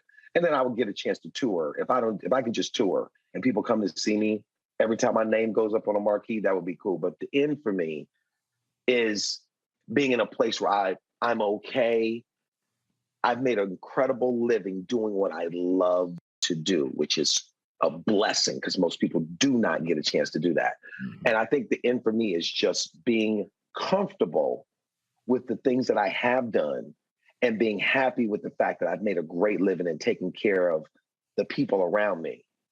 You know what I mean? Doing what I love to do in a way that was even better than I was, raised in some areas. Well, look, man, I told you when we first talked, I'm a big fan. I appreciate all that I was so shocked. I was so shocked. I was like, this ain't. You can see more of that on Ed Gordon's page. David Arnold, folks, comedian, dead at the age of 54 years old. I mentioned Bernard Shaw, longtime anchor of CNN.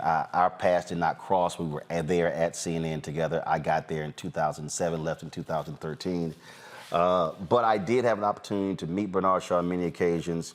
The last 3 years, he and I talked several times. We tried to connect to play golf. Bernie had knee surgery, then he had a serious back issue. We would talk occasionally. He actually crossed my mind 3 weeks ago, and I should have called. Literally just popped into my spirit, and I didn't do so. And like I said, we would talk, and he would man, want to play golf, but he kept having these injuries. He died at the age of 82 of pneumonia, non-COVID. A few years ago, at the National Association of Black Journalists Convention, he spoke. And I was sitting in the room when he made this speech. Let me know if y'all have the video. And some may ask, Roland, people may ask, why did I rip CNN when I did? Because part of my deal is, I said, I don't want to wait until I'm 70 years old to speak truth about what happened. When Carol Simpson wrote her book and talked about the racism and the sexism she had to go through, when Bernard Shaw talked about the things that he went through, they were not in real time. So for me, when you talk about those things when you're 70 or 75 years old, they can't be fixed. They can't be fixed.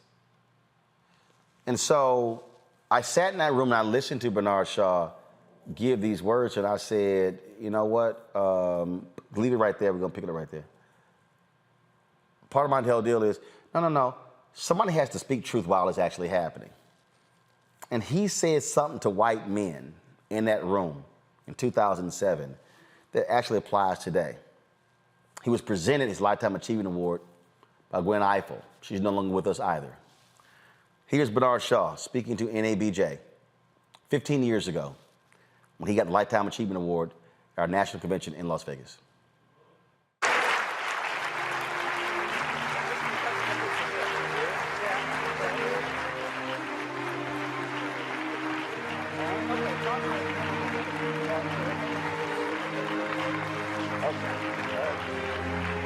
Thank you.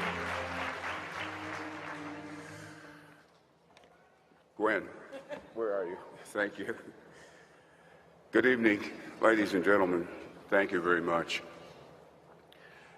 Tonight you welcome me down your corridor of honor, and I am walking in shoes of humility because before me you have celebrated the finest of the best. Among them, on my mind, my friend, Ed Bradley.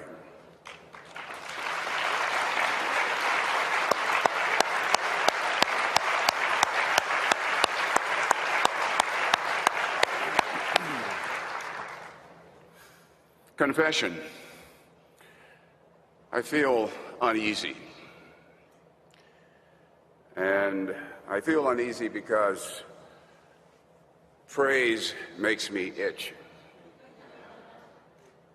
I want it, I like it, but I can't spoon with it, you know? I refuse to. It's my way of keeping myself honest and remembering my mother's words. You can always be taken down a buttonhole lower.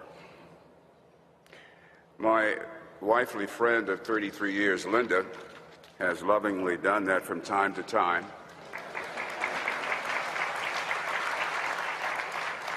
As mother, protector, heart, soul, and conscience of our family. Without them, there would be no me. In all the seriousness of my journalistic life, there's been an impish little boy, hidden away but reappearing at signal moments to remind me of life's wonderments, people's goodness, and tomorrow's possibilities. So many times that little boy saved me from becoming embalmed with cynicism and stereotypical thinking and viewing others through and with negative prisms and mirrors. But then and now, there is code red reality. Journalists, hear me tonight. There are some owners in our business, some bosses, parent companies, whose profit fixation and staffing directives and decisions sabotage the public good they profess to serve.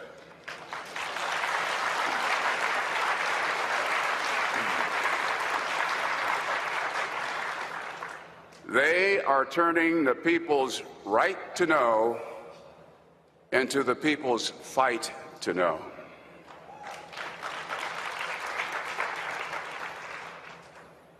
Beyond this ballroom tonight, white males, wake up. Wake up. Globally, you are an island speck in an ocean of color.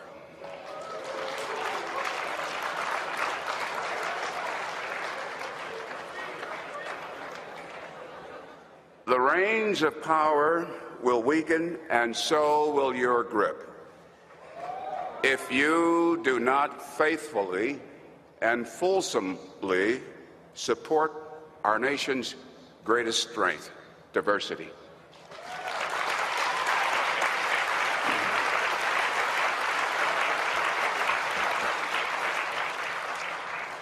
If you do not share, you will lose. Diversity. Diversity is not racial, ethnic, or gender encroachment.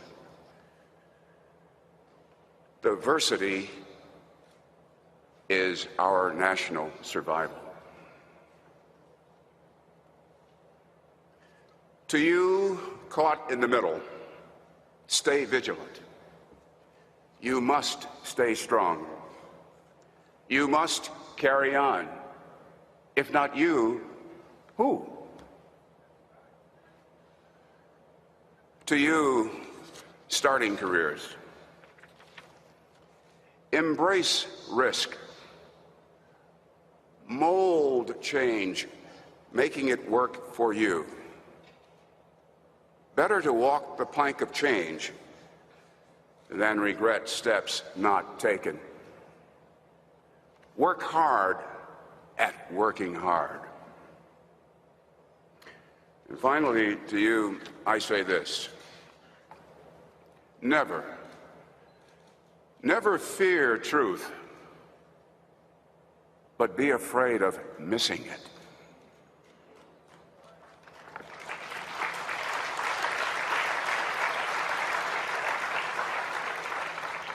Your goals, your talent, your ethics have lifelong value and are superior to an Emmy, a Peabody, or a Pulitzer won along the way.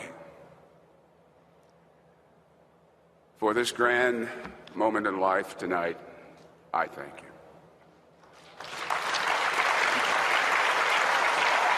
Thank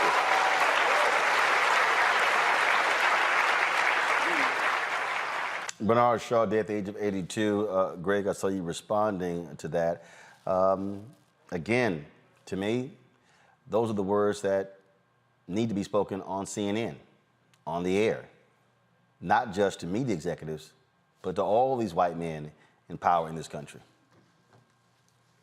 Well, Roland, that's one of the reasons, thank God, you're not at CNN and you're here in a place that you built. Imagine how Bernard Shaw would have sounded if he could have said that every day on the Black Star Network, or Charmaine Hunter Galt, or Gwen Ifill, or, as he mentioned, Ed Bradley, graduate of Cheney State University, or Max Robinson, for that matter. At that same ABC that Bernie Shaw started at as a young reporter in the 60s after having come out of the Marines, of course, great Chicagoan Bernard Shaw, who interviewed Martin Luther King, who covered Watergate, who, as you say, become the first chief anchor at CNN, but then did it in a way, and as he's talked about in interview after interview, did it in a way that radiated coolness. And of course, on CNN, they're going to have him talking about Baghdad. Of course, they're going to talk about the Iraq War and how he was cool there. But that's who. Yeah, they ain't going to play that speech. Oh, no, hell no. Of course not. Again, this is the only place. And I guess what I'm saying is I'm sitting there listening, brother, and thinking about that elder and his dignity. And we think about so many of our elders, women and men, and their dignity, giving these pronouncements, these kind of valedictories, these kind of passing it on. We realize when people say, and they'll say it, of course, all the black folk, all the black talking heads in these places will say, we stand on their shoulders. But do you?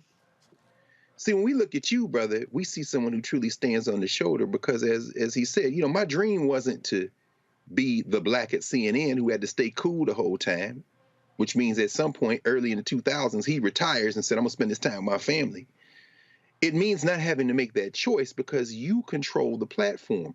There will never be.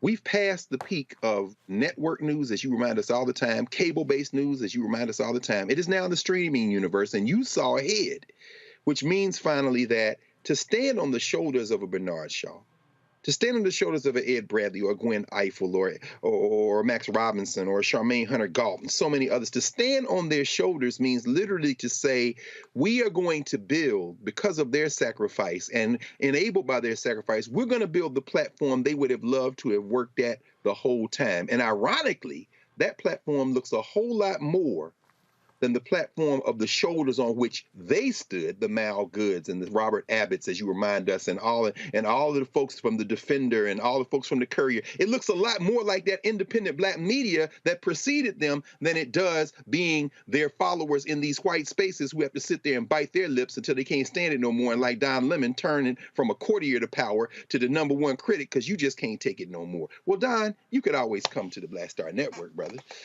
But, you know, Bernie Shaw's dream wasn't for you to follow him at CNN. Bernie Shaw's dream looks a whole lot more like Roland Martin than it does Don Lemon. The lesson learned, Queen Elizabeth 96, Bernard Shaw 82, David Arnold 54.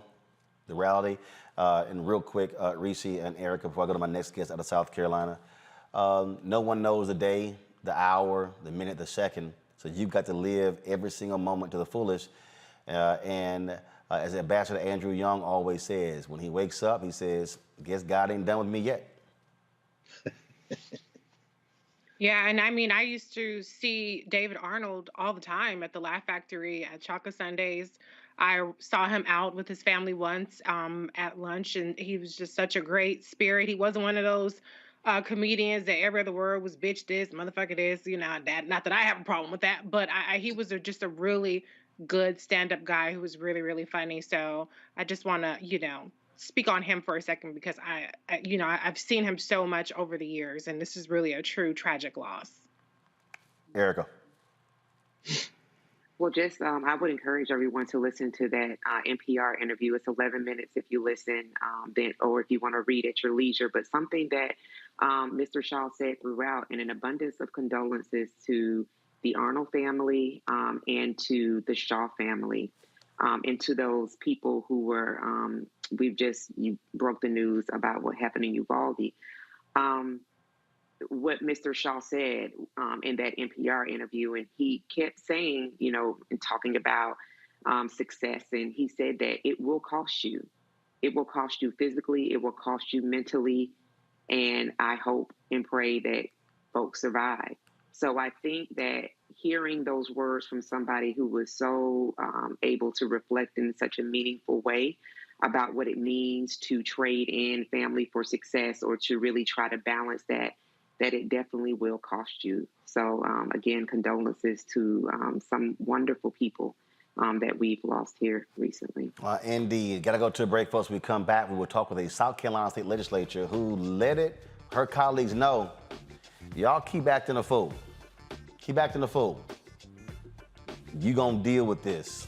Wait till we show you what she had to say and talk to her. You're watching Roland Martin Unfiltered right here on the Black Star Network.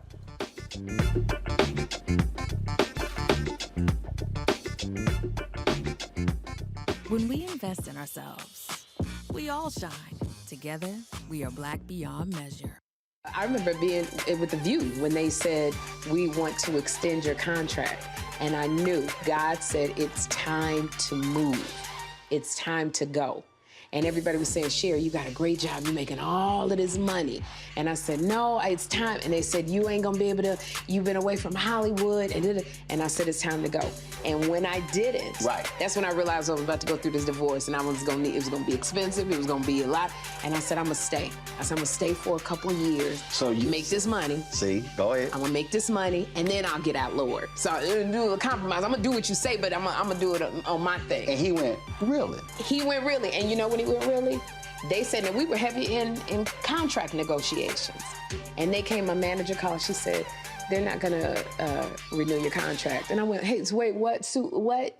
Just yesterday, they was offering me more money. She said, they just decided not to renew your contract. And I remember sitting in front of the mirror at The View, and I went, what happened? And it was very clear. God said, I told you it was time to go.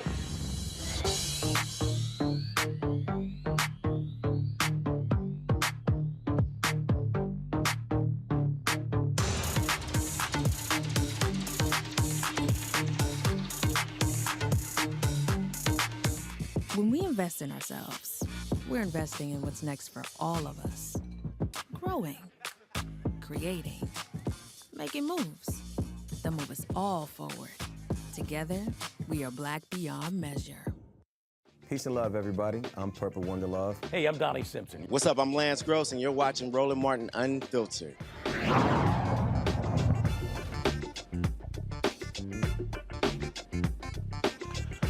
Montgomery County, Maryland parent agrees to a $275,000 settlement with the county over her young child's detainment by police after he walked away from school 2 years ago. Shanta Grant's child left East Silver Spring Elementary School on January 14, 2020.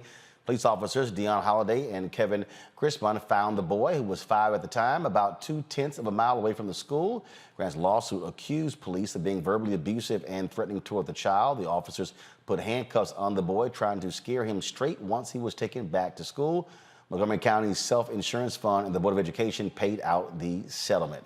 The Brooklyn District Attorney is asking a judge to throw out 378 criminal convictions directly based on the work of 13 former NYPD officers who are now convicts themselves. DA Eric Gonzalez said he's requesting the dismissal of the mostly misdemeanor cases because new evidence suggests the police officers were unreliable witnesses. These former police officers were found to have committed serious misconduct that directly reflects to their official job duties, calling into question the integrity of every arrest they have made. A thorough review by my conviction review unit identified those cases in which their testimony was essential to providing guilt, and I will now move to dismiss those convictions as I no longer have confidence in the integrity of the evidence that underpinned them. The 13 officers related to the case were convicted of murder, of planning drugs, taking sex bribes, lying under oath. According to data collected by the National Registry of Exonerations, this is the 6th mass dismissal of convictions in U.S. history. Steve Bannon walked the perp walk today. Yep, he got arrested in New York for that racist wall they were building, stealing from all those folks. Yeah, slapped them cuffs on that punk ass. He talked a whole bunch of trash, and now he's facing anywhere to 5 to 15 years in prison. Remember, he got pardoned for this by Donald Trump. That was federal. You can't get another pardon because now the state's after your punk ass, Steve Bannon. What a sight to see. All right, folks, let's talk about South Carolina, where a black lawmaker gave a speech on the floor where she laid it out to her colleagues. They've done some crazy stuff in South Carolina. All these white men sitting there passing their abortion bills. One of the Republicans then crying about how the impact, hell, he hadn't even read the damn thing. Well, State Representative Gilda Cobb-Hunter stood before her colleagues earlier this month, telling voters to take their personal feelings out of the ballots. Watch this. Voters out there, I like all of these people in here, don't have a thing against them. Listen, this is not personal. This is business. And too many of you have made your choice at the polls personal. You have voted for people because you go to church with them, you like them and they're nice people, you golf with them, you play bridge, you do all of those kinds of social interactions. What I want you to start asking voters is the question that was asked by one who probably would be considered a rhino now with this current crowd, and that's the former President Ronald Reagan. The question that he asked, are you better off now than you were before? And so I say to the women in this state especially, and to the men who support women having the intelligence to make responsible choices about what they do with their body, I say to them, the question you need to start asking your church members who are in here, your friends who are in here, is how they have voted, and if they're running, how they will vote on issues that affect your well-being. And at some point in this country, when we have voters who stop falling for the red meat that is way before them, the distractions that keep you off of what is really going on, then you will make better choices at the polling booth. And for those of you who are harboring what you're going to do to me in the event that I do get elected and come back, bring your A game. Because guess what? There have been many who have come before you and have sat right in some of these same seats, right, Mr. Valentine? And had all kinds of plans about what they were going to do to Cobb-Hunter. I won't tell you where some of those people are now, but it don't matter to me. Like I said, this is not my life. I had a life before I came here. I'm going to have one when I leave. Bring your A game. Representative Gilda Cobb-Hunter joins us right now on Roland Martin Unfiltered. Lord, you done let them folk know, don't play with me. Hey, Roland, how are you? I'm doing great. What precipitated that floor speech? Well, we were talking about abortion again for the long, and I was just at a point where I'd had enough of hearing. It was just at a point where enough already. Let's just get it on. You know what you're going to do, and it was something that I felt compelled to say. I sat here and watched that, listened to it really for the first time.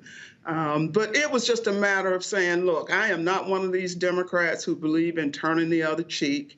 I am not passive. I have absolutely no problem with standing my ground, to bar a bad pun. But I just think Democrats need to understand that politics is a contact sport, and we don't need to be worried.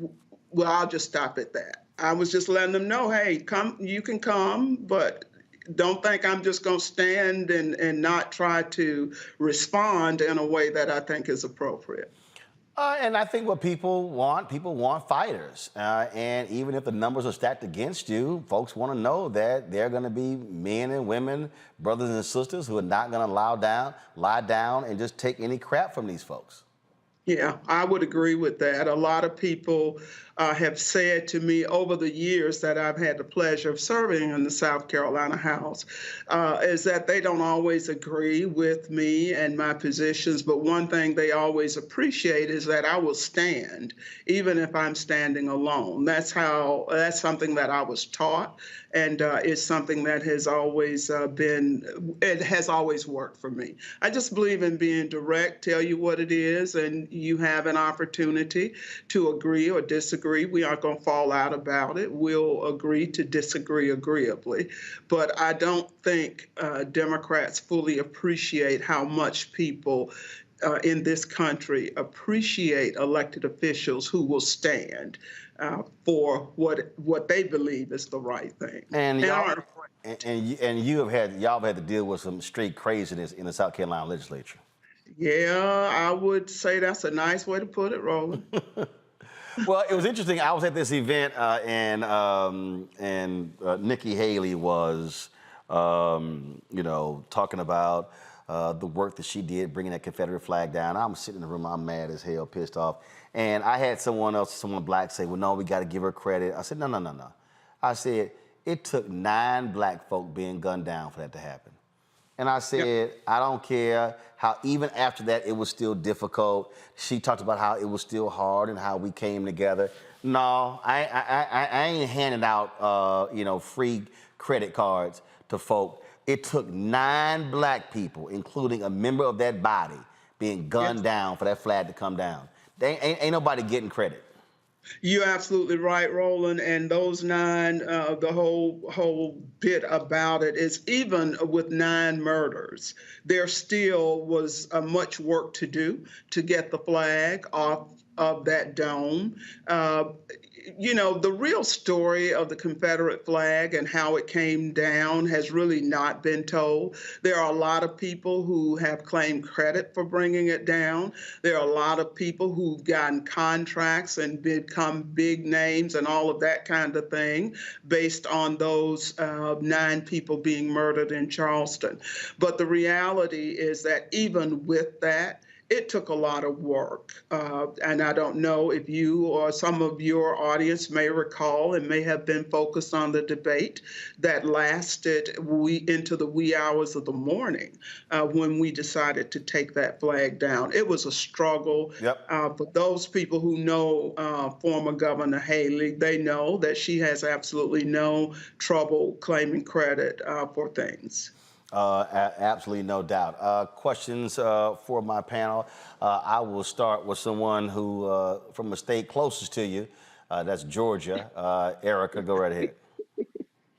Representative, it's so good to be on with you today. Thank you for all the tireless work that you've done in the state of South Carolina.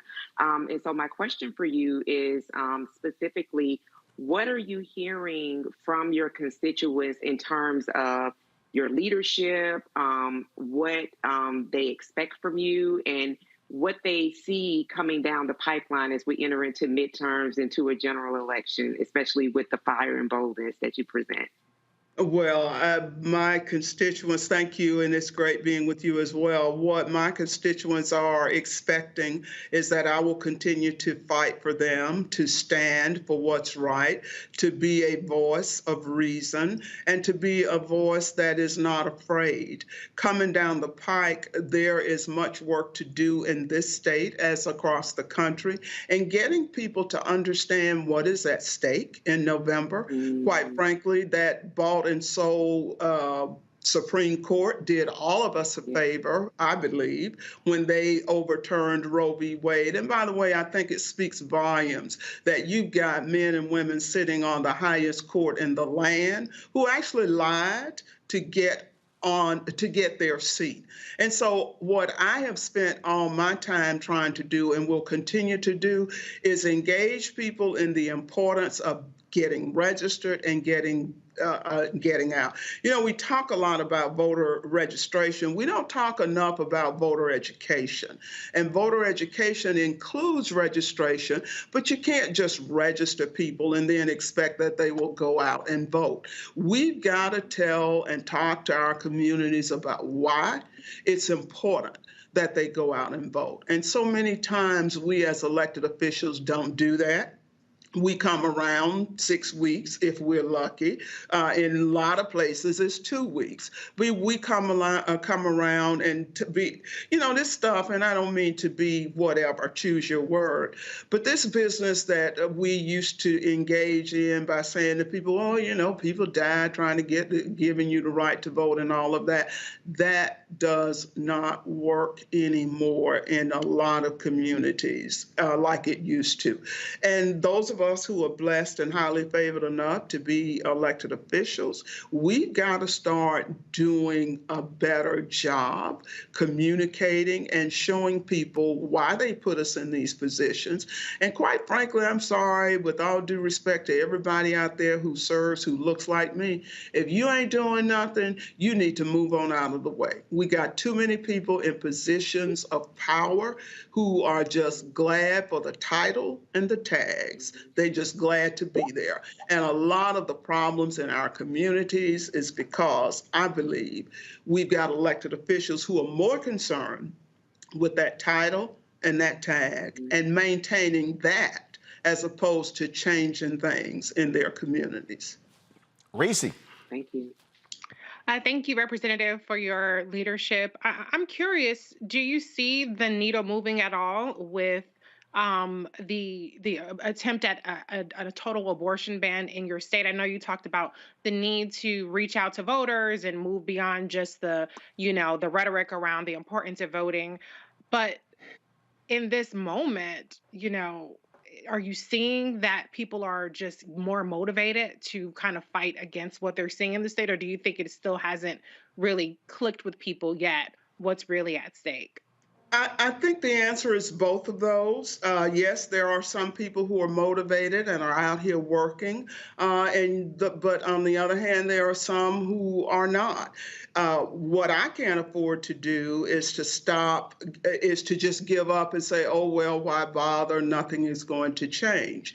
I feel compelled, as long as I have a voice, to talk to people about why they need to get engaged and get involved. We have made it clear here in South Carolina, and I tell you, I've been in the legislature for a minute now, like 31 years, and I thought everything that could be done on the subject of abortion had been done. Needless to say, I keep getting surprised every session by my colleagues, and that was a part of the point I was making in that speech last week. Bottom line is, there will always be somebody in those chambers who want to restrict a woman's right to choose. We sent a bill over last week from the House to the Senate that had a couple of exceptions. They weren't very great. Even though one was rape, you had to report it to the police and call the sheriff and all that crap before the exception was there. What they've done in the Senate with that House bill, as I understand, is make it even worse. So the point I want people to understand is, don't you dare believe for a minute that things can't get worse. Don't you dare believe for a minute that in most of these general assemblies, especially in the South, that they are going to stop with limiting a woman's right to choose. Please understand, and they said this on the floor of the South Carolina House, they ain't finished yet. Just like Clarence Thomas conveniently omitted Loving v. Virginia when he talked about what needed to be revisited. That was not one of them. But the fact that he is interested, and the majority of the court, in spite of what Chief Justice Roberts is saying, seems to be interested in revisiting this idea of same-sex marriage, of all the gains that have been made over the last few decades. They aren't satisfied with just overturning Roe. It appears to me that they want to overturn every right that was ever granted. The South Carolina General Assembly is no exception. I think they are the example of the rule. And we just got to understand what's at stake. A lot of people say, well, it's abortion. I don't want to worry about that. But, you know, I will just remind people of that phrase. You know, first they came for the Christians. I wasn't a Christian because, and I didn't speak up because I wasn't. Then they came for the Jews, the Catholics, blah, blah, blah. At the very end, they came for me, and there was nobody left to speak up. So we got to use our voice. Greg Carr. Thank you, Roland. Thank you so much. And Representative Gilda Cobb Hunter, I want to tell you how much of a pleasure it is for me to hear this conversation and to be able to speak with you just for a couple of minutes, because I watched Riveted all night, that night in 2015. I make my students at Howard watch that debate that y'all had. I read when you said you had that little U.S. flag on your desk so you never had to look up at that damn Confederate battle flag and pledge allegiance in that legislature, sister. So I want to thank you on behalf of everyone. I still watch you all. And I couldn't turn away that night on C-SPAN watching y'all have that battle. And so my question is really about South Carolina. You know, you're there from Orangeburg. A lot of friends on faculty at Claflin in South Carolina State. And I'm glad South Carolina State beat Jackson State in Atlanta. And I'm sorry what happened to your Rattlers as a Tennessee State Tiger. I'm sorry what Jackson State did to the Rattlers, but you struck and struck again in that legislature to borrow from Florida A&M. You know, Fred Humphreys was my president of Tennessee State too. I want to ask you very specifically about the power, what South Carolina means to this U.S. experiment. I'm thinking about a speech Dr. Du Bois gave, W. Du Bois, in Columbia, actually, at Benedict. It's called Behold the Land in 1926. He said, the future of the United States lies in the South. And when I think of the future of the United States South, I think about South Carolina, the great victories y'all won in Reconstruction. Lerone Bennett's book, Black Power USA, talks about that. What are the possibilities in South Carolina if we can just get together and get organized? Could you talk a little bit about that? And again, thank you. Much respect. Sure, and I gotta say now, I still bleed orange and green. I love my Rattlers. I don't know who that team was that showed up in Miami. It was not the team that showed up in Chapel Hill the week before. But one thing, Doctor, you know about Rattlers, we don't care win, lose, or draw. We are gonna talk and we're gonna support our Rattlers. So I need to say that up front. I'm still diehard, bleed orange and green. In terms of South Carolina, and I'm not a native, I'm a native Floridian, but have lived here for a very long time. One of the things that I can appreciate about this state, and know that you know that because I know who you are and I'm familiar with your work, is that South Carolina, quite frankly, a lot of people know this state because the whole slave trade and all of that, the secession, the war, all that kind of good stuff.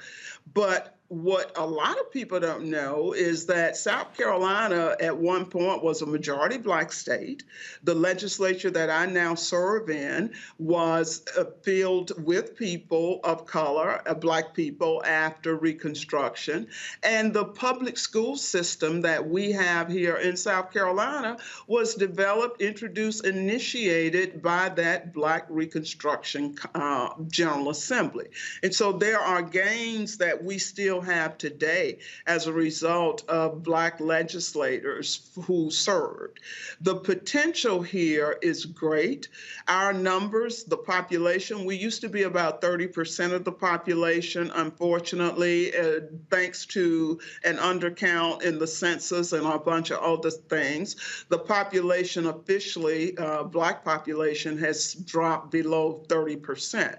That notwithstanding, we still have people in positions in this state who are doing good things. I don't think our electoral advantage or our electoral potential is what it needs to be, but that same thing can be said in other states because of gerrymandering, redistricting, and all of that.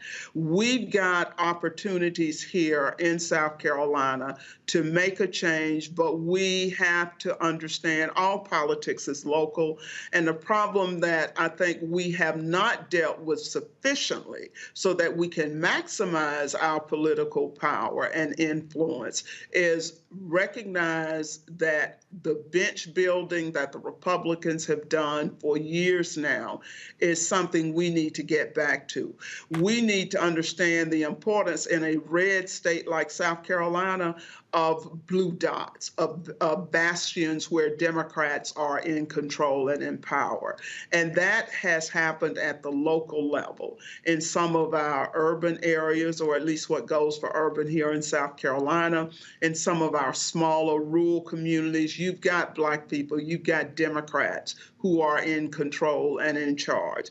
The one thing that would be great is if we could figure out how to get Black folk who are in positions of power to know what that means.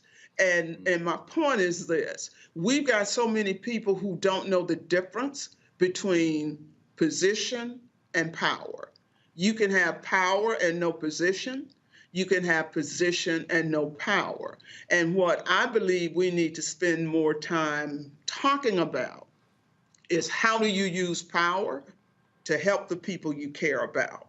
Too many of us are in positions of power and we just don't recognize it, and we're either scared to use it, don't know how to use it, or for whatever reason, it doesn't get used. And so you still have places where, even though you've had Black folk in position, South Carolina is one, as are many other states, the conditions have not changed.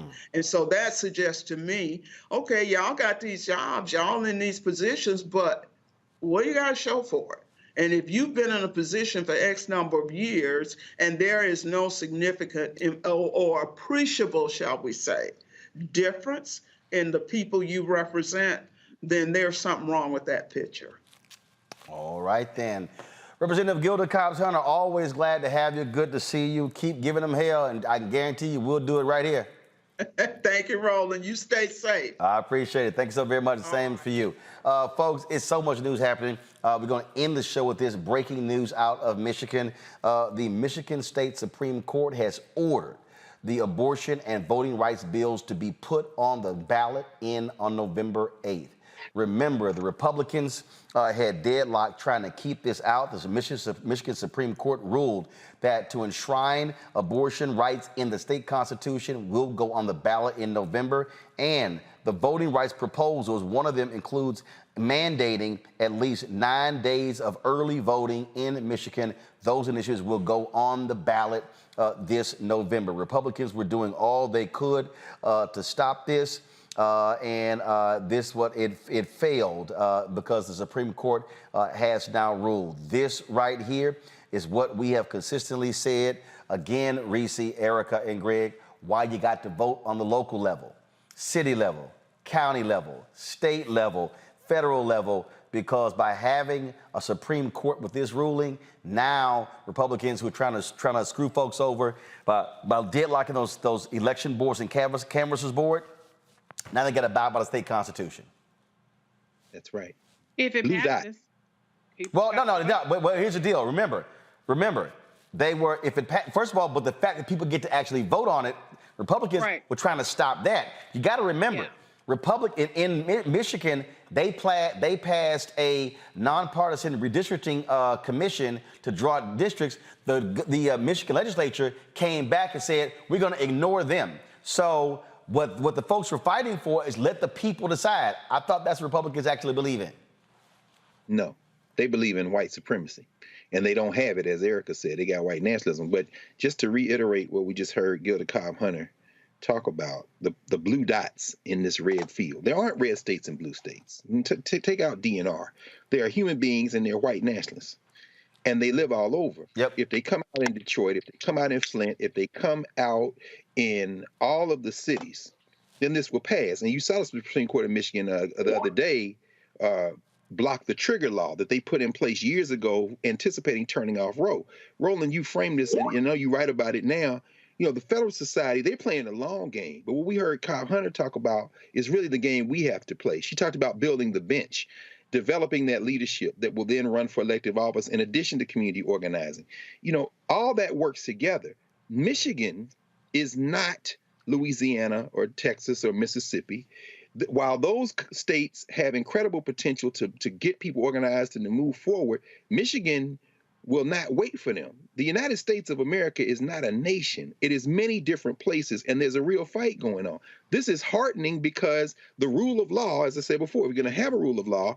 Michigan is demonstrating what it can look like if people will get out and push. Neighboring Wisconsin, those white nationalists have hijacked their Supreme Court and the federal and state legislature. It's going to be more difficult with them, particularly with federal fire. But again, just going back to what Representative Cobb Hunter said, don't give up because you're in a state that when you turn on commercial news, entertainment, media, they've painted it red. Because if your street, your neighborhood, your community doesn't look like that, you can stitch together with other people and do something about it. And this is just a great example of what not giving up can bring you to the edge of. Now, as Reese said, they got to vote, they got to pass it. I mean, you got to get this ball over the finish line. Don't just focus on federal politics. You got to focus on state, Reese.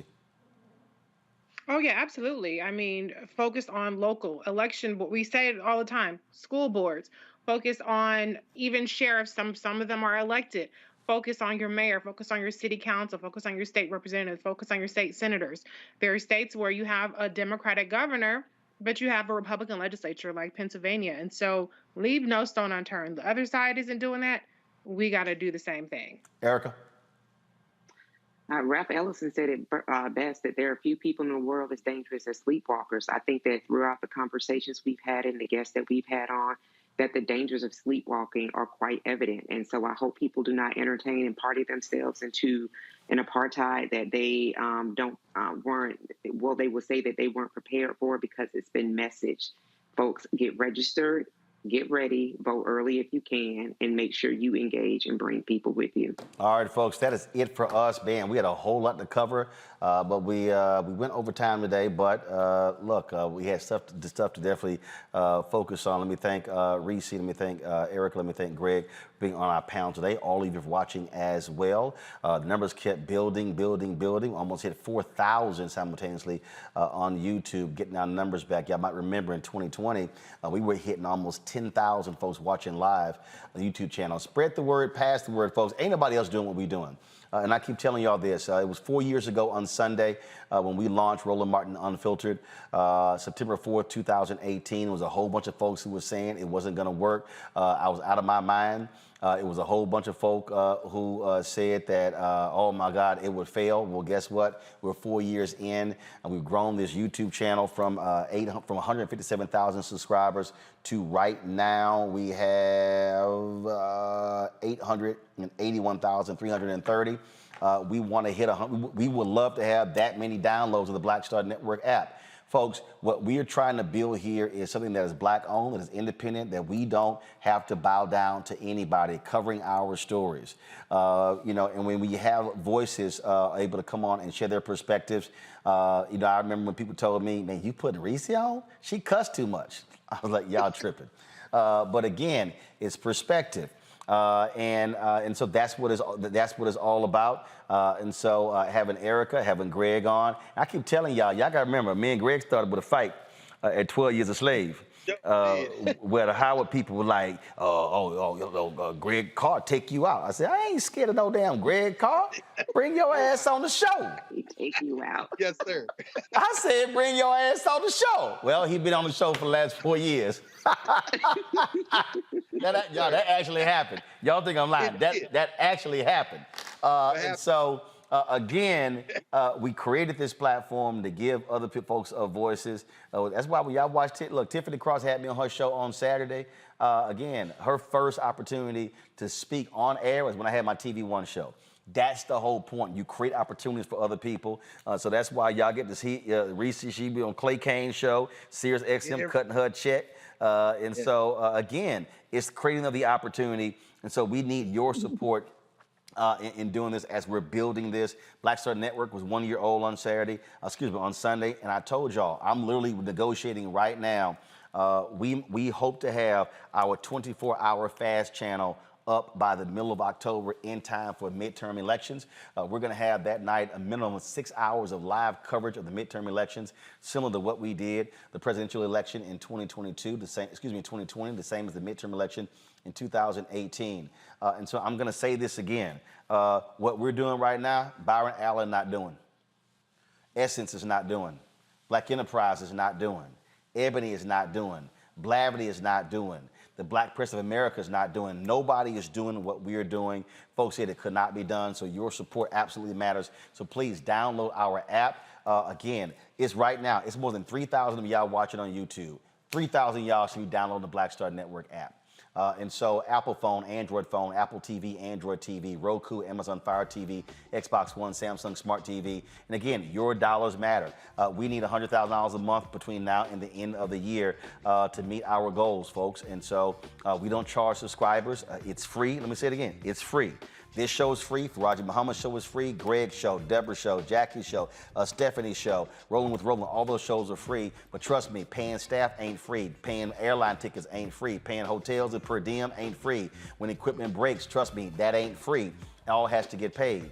And so we need your support. Yeah, we giving them hell, trying to target these advertisers. I've been giving these progressive groups hell when it comes to political ad spending. But the bottom line is we can't count on. We got zero last week. If we're gonna get zero this week, it's a good bet we're gonna get zero next week. But we still have to be able to cover the issues that matter. And so again, if our fan base, 20,000 of our fans, this is real simple. 20,000 of our fans give us $50 each for the year. That's $4.19 a month. You can't even get a Happy Meal at McDonald's for $4.19 a month. $4.19 a month, 13 cents a day. That's all it costs. Then we're able to do what we are doing. So you can send a check or a money order to P.O. Box 57196, Washington, D.C. 20037-0196. Cash App is $RM Unfiltered. PayPal is R Martin Unfiltered. Venmo is RM Unfiltered. Zelle is Roland at RolandSMartin.com. Roland at RolandMartinUnfiltered.com. I got a show in development right now, a daily show hosted by our sister. We got a cooking show in development. We got a fitness show in development. Y'all, that ain't gonna happen.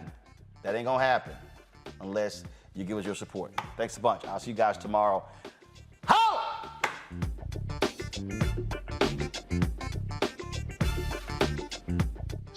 And what happens in Black culture.